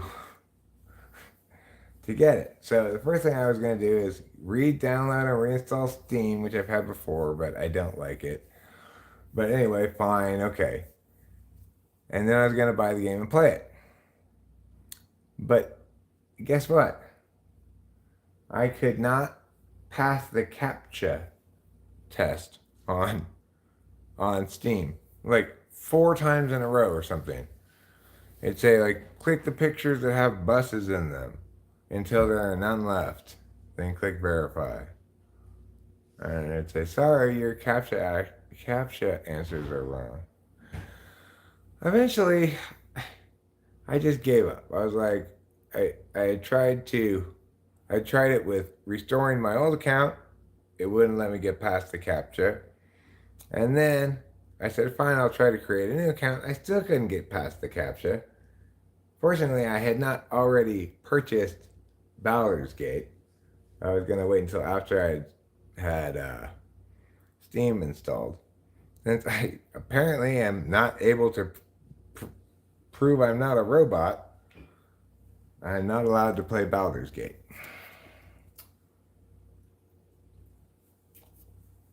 So instead, I started doing this.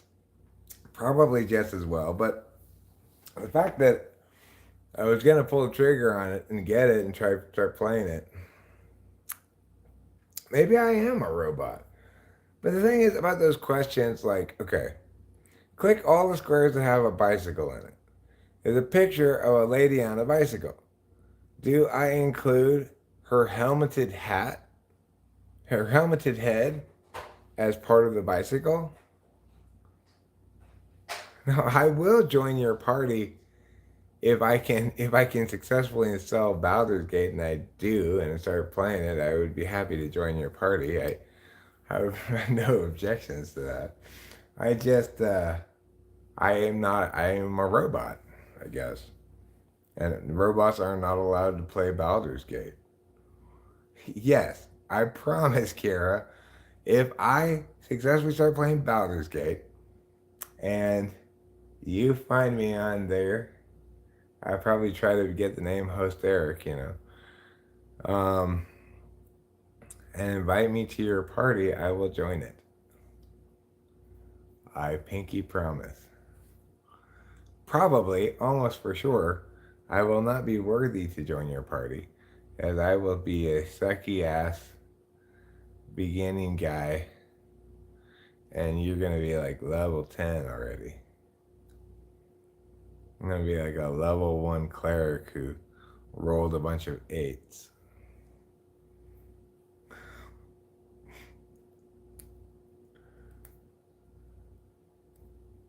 Also, you should know I'm bad at video games, so if this involves any kind of stick skills, so to speak, well, I'll get you and the rest of your party all killed.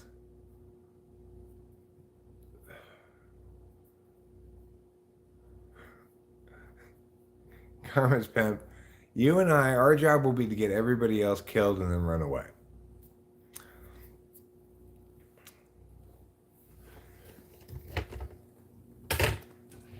So, the flow state I was this morning, I was thinking about playing video games. Completely automated public Turing test to tell computers and humans apart. Huh.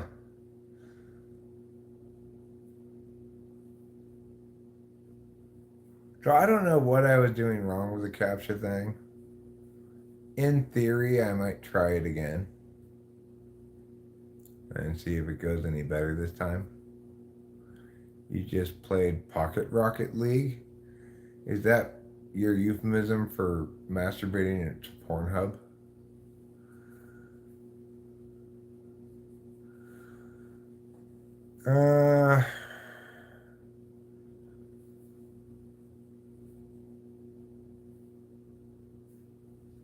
I'd imagine that Pornhub has because Pocket Rocket is a term for playing with your penis. I'm just playing Pocket Rocket. Maybe it's an old-fashioned term.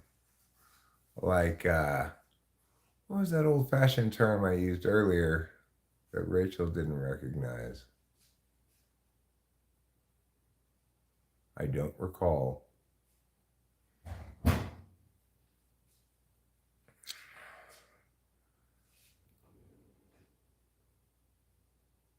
So, I guess it's time for me to end this live stream and maybe do something productive, maybe do something constructive, maybe do something reductive, maybe do something inductive or deductive. Could be destructive.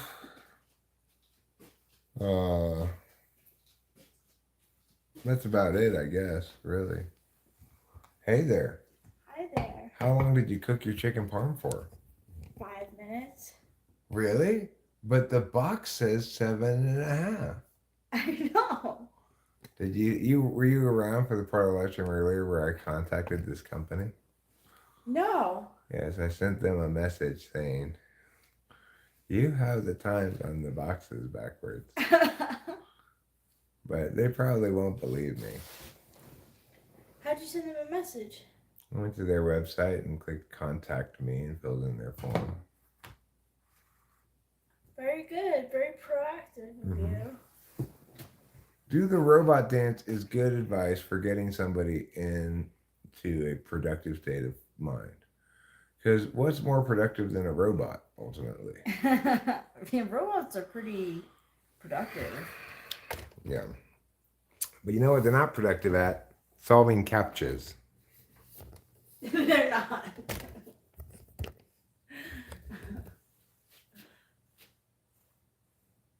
Oh, wait. Are you a robot? I'm doing the robot. Oh. This is just an upper torso robot. Earlier today, towards the beginning of the live stream, I did some full body dancing, including my legs. And that was pretty exciting for everybody. I guess while I was dancing, I had a peak viewership of 1 million viewers watching now. Wow. But it went way down once I stopped dancing. Okay, so you have to go on one of those dancing shows. That's right, because high value males are among the qualities they display is the ability to physically engage.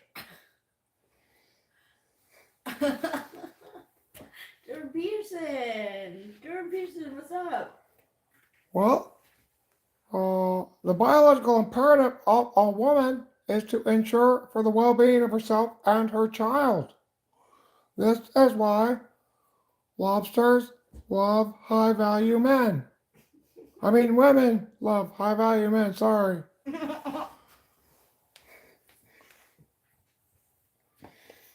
All right. Well, now that Rachel's sitting next to me, maybe I'll continue live streaming for a few more minutes. It's been a long stream already. It's already been 3 hours of nonsense. I don't know how much more nonsense anybody could need than that.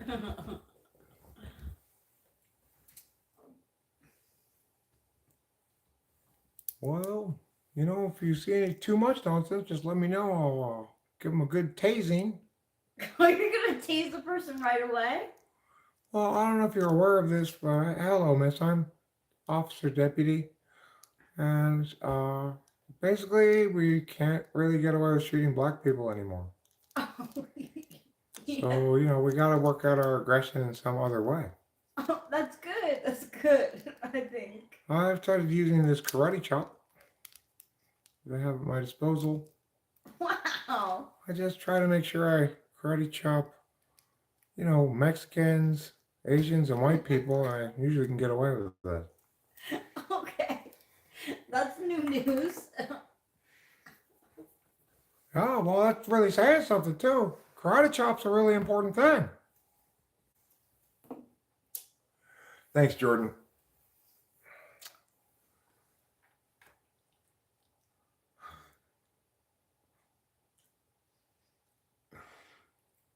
Oh, are you arresting me for refusing to use your pronouns?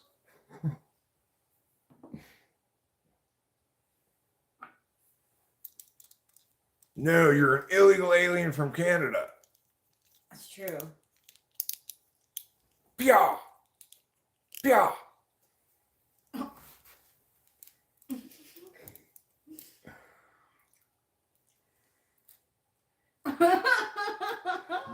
I never noticed that about his arm. He's got a karate chop on. Yeah. Hi, Winston's mom. So I'm gonna pull a bowl. I spilled some bong water on the carpet earlier. I tried to clean it up with Resolve carpet cleaner, but I still see a darkness. Really? Yeah.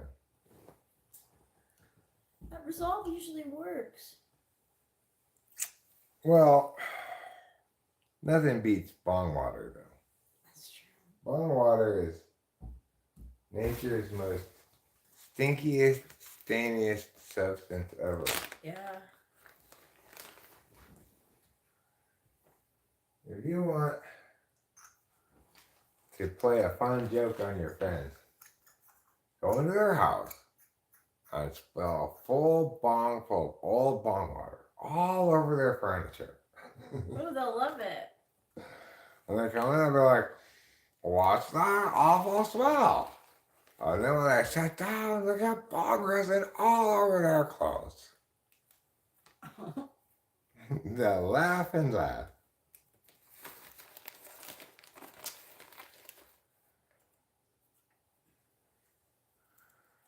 But, you know, bong water's not toxic or anything. I've splashed bong water up into my mouth more times than I can even possibly count. It's gross. It makes you go.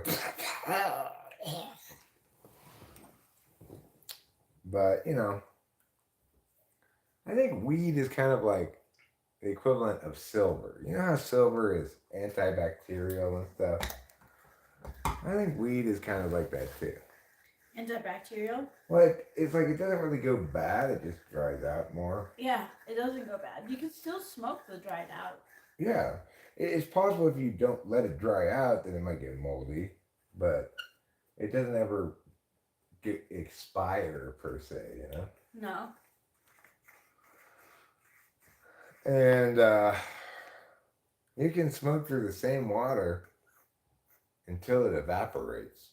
I've done that before, you know, like I had a bong that had enough water like this and just smoked out of that same water until there was no longer enough water. Where did it go? It just disappeared on its own. Yes, we can grow our own plants here in California, and we will be doing so this upcoming spring. Yeah, that'll be nice. I think it'll be fun. Yeah, it will be. It's always cool to. I saw a short that Cameron made about his tomatoes. Oh yeah? Yeah. It was really cute. Like, he was saying that, like, he was coming outside and something was eating his tomatoes and he couldn't figure out what was going on. And a huge caterpillar was the culprit. Really? Mm-hmm. Well, it's probably a tomato bug. Was the one with the horns on it? It was big and green? Yeah, that's a tomato bug. Yeah. Oh, I never knew that. They are a form of caterpillars, but my mom always called them tomato bugs. She would enlist the assistance of me and the other children to pluck them off of her tomato bugs. Oh.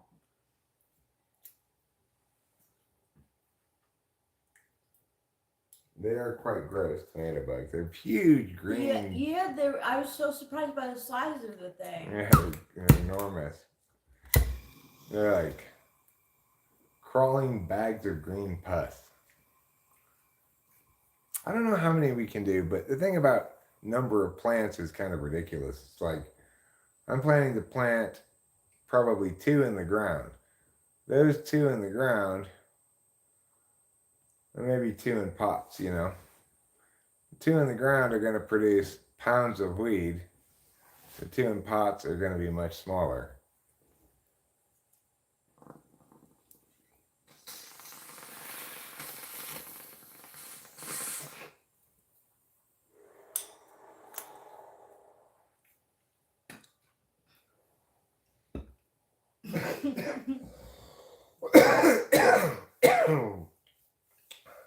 If you want to grow a shit ton of plants, you have to have some kind of commercial grow license, you know. But usually, nobody has a problem with it unless you're growing on public land, or you've got way more plants than you could ever possibly explain for growing for your head. The thing is, recently I smoke a lot of weed, so Yeah. if you're only going to harvest once or twice a year, you need to harvest a good couple of pounds. Yeah.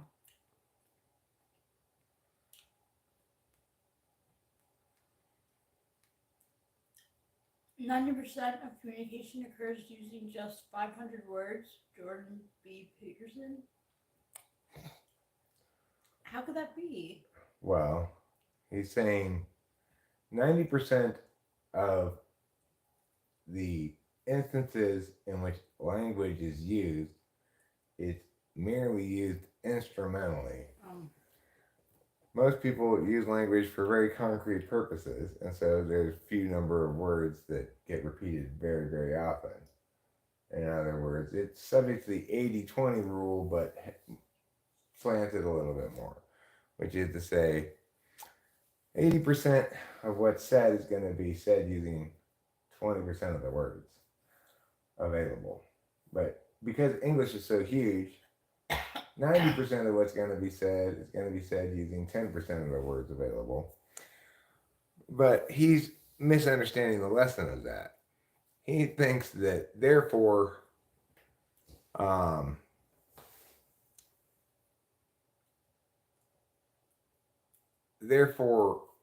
abstraction, intellectualization of a certain kind, namely NTP style thinking, is purposeless because you can't actually convince people with complicated arguments or something. Of course, that's only presuming you think your goal is to convince people rather than you think your goal is to be correct and project your own frame of reference and assume other people will be convinced by your correctness because it's correct.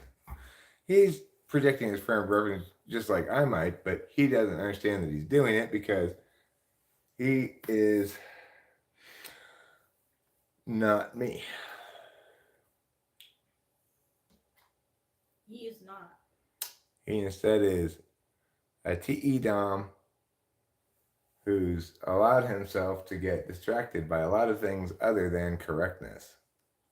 He wants to cut corners, have a non-process integrity approach to things. He wants to allow a false frame that, even if it were correct in some way, would still be an inaccurate frame for psychology, namely evolution, to subsume everything, while ignoring the actual subsumptive frame that's available to him in his very own field, namely Jungian cognitive functions.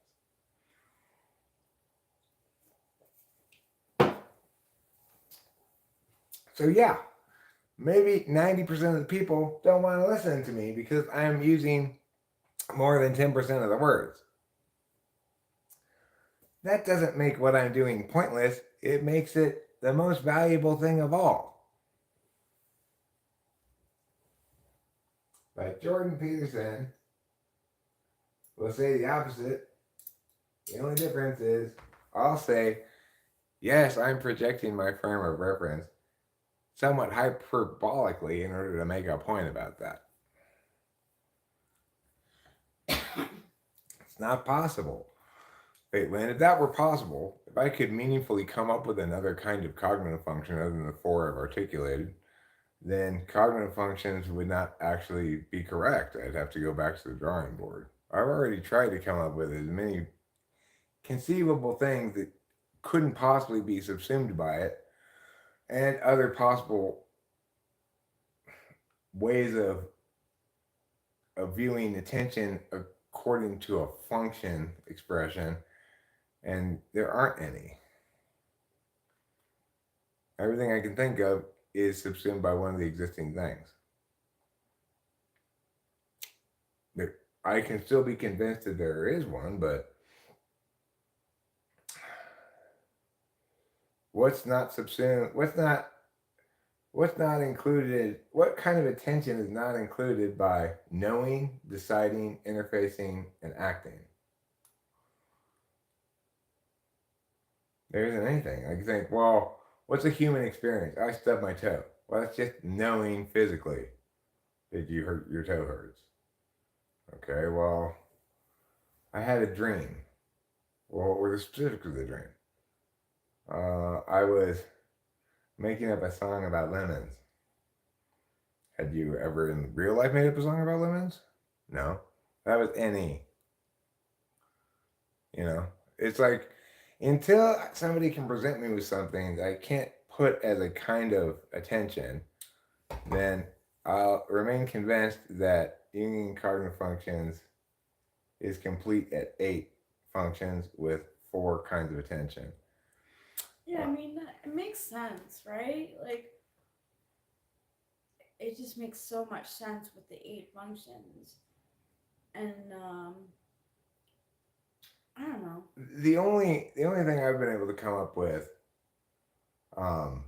it's hard that I thought might be a possible contender for something that doesn't fit into a function already, is prayer. But really, it depends on the verbiage of your prayer and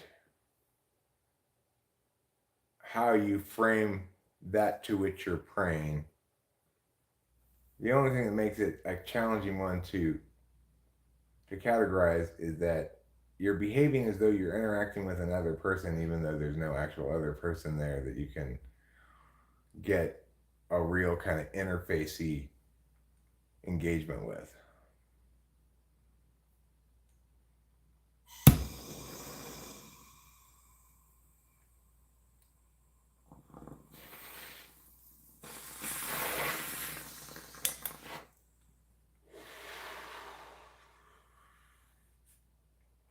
Basically a combination of, but it depends on how you're experiencing it. You know, I think some people experience they experience their engagement with the divine in very physical ways. Maybe they have physical sensations. You see people like giving up the ghost in in one of those like prayer revival meetings, and they're like, oh, and they fall down on the ground and stuff. Some people experience their faith in extremely physical ways.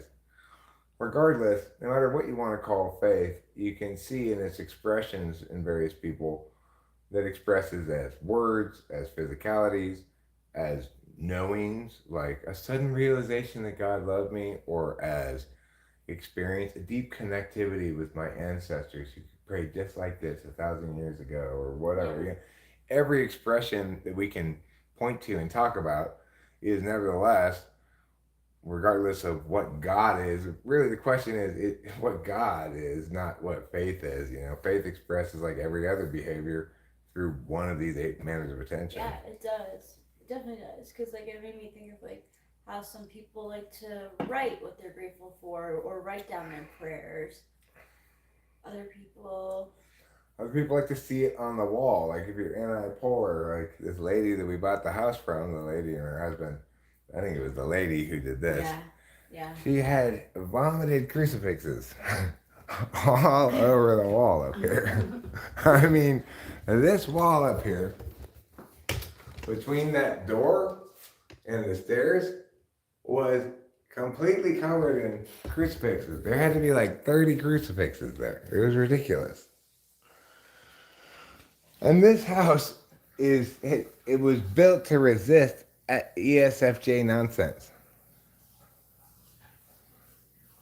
No, belief isn't SI. Belief is a term that we use to refer to a number of different things, right? So a lot of times what people call a belief is actually an affirmation of some sort. Sometimes what people would call a belief is a value. Sometimes what people call a belief is a statement of fact that but someone else makes that they don't agree with, you know? Well, that's just your belief, even if it's not. So the point is to affirm something, to express the belief in something, is a behavior that people do for a variety of different reasons.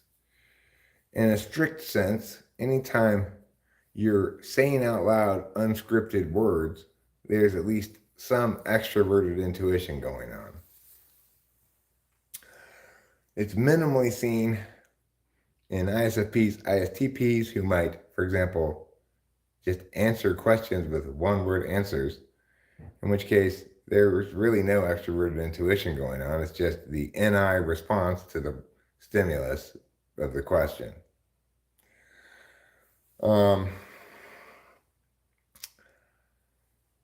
I can understand probably, Fateland, why you're thinking that beliefs link to SI, in the sense that beliefs are something that persist over time and that in many instances seem to link to a person's upbringing and past, something that gets instilled in you early on or something. But really that's only true for certain types, and it's less strongly linked to SI than you'd think. SI 1 and 2 are not very prone to magical thinking. That's an NI thing. But they nevertheless predicate their being and moving through time upon certain kinds of beliefs, one of which is distrusting relevance, determinateness, NI and stuff, if you're SI tool. If you're SI Dom, there's still kind of a distrust of NI or communicative truths constraining or defining particularist truths. There's an implicit understanding that the high resolution thing, the experiential truth, can only be so fully represented by the symbolic level thing, communicative level thing. But and to some extent it represents SI1 and 2 an inability to recognize and or utilize the capacity of language to find enough distinctions to account for its own limitations as a low resolution format.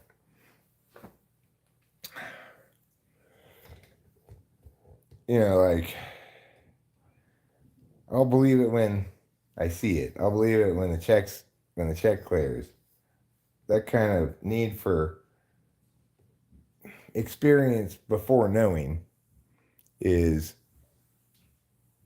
a very SI thing, and that actually correlates very weakly with magical thinking. Cool, you chew on that. I am not going to chew on it because I'm afraid of breaking my teeth and I only have a few left. But what I am going to do is, at long and finally last, I'm going to end this live stream rather than just carry on forever, because I don't know what I want to do. Maybe make that Jordan Peterson video, but I want to do something different than this. So thank you all for being here. I love you all. And Rubinar, in response to your no, I'm going to have to say yes. Aww. Yes. They want you to stay. You say no, I say yes. You say stay, I say I'm going goodbye. Bye, Keisha. Bye, Goodbye.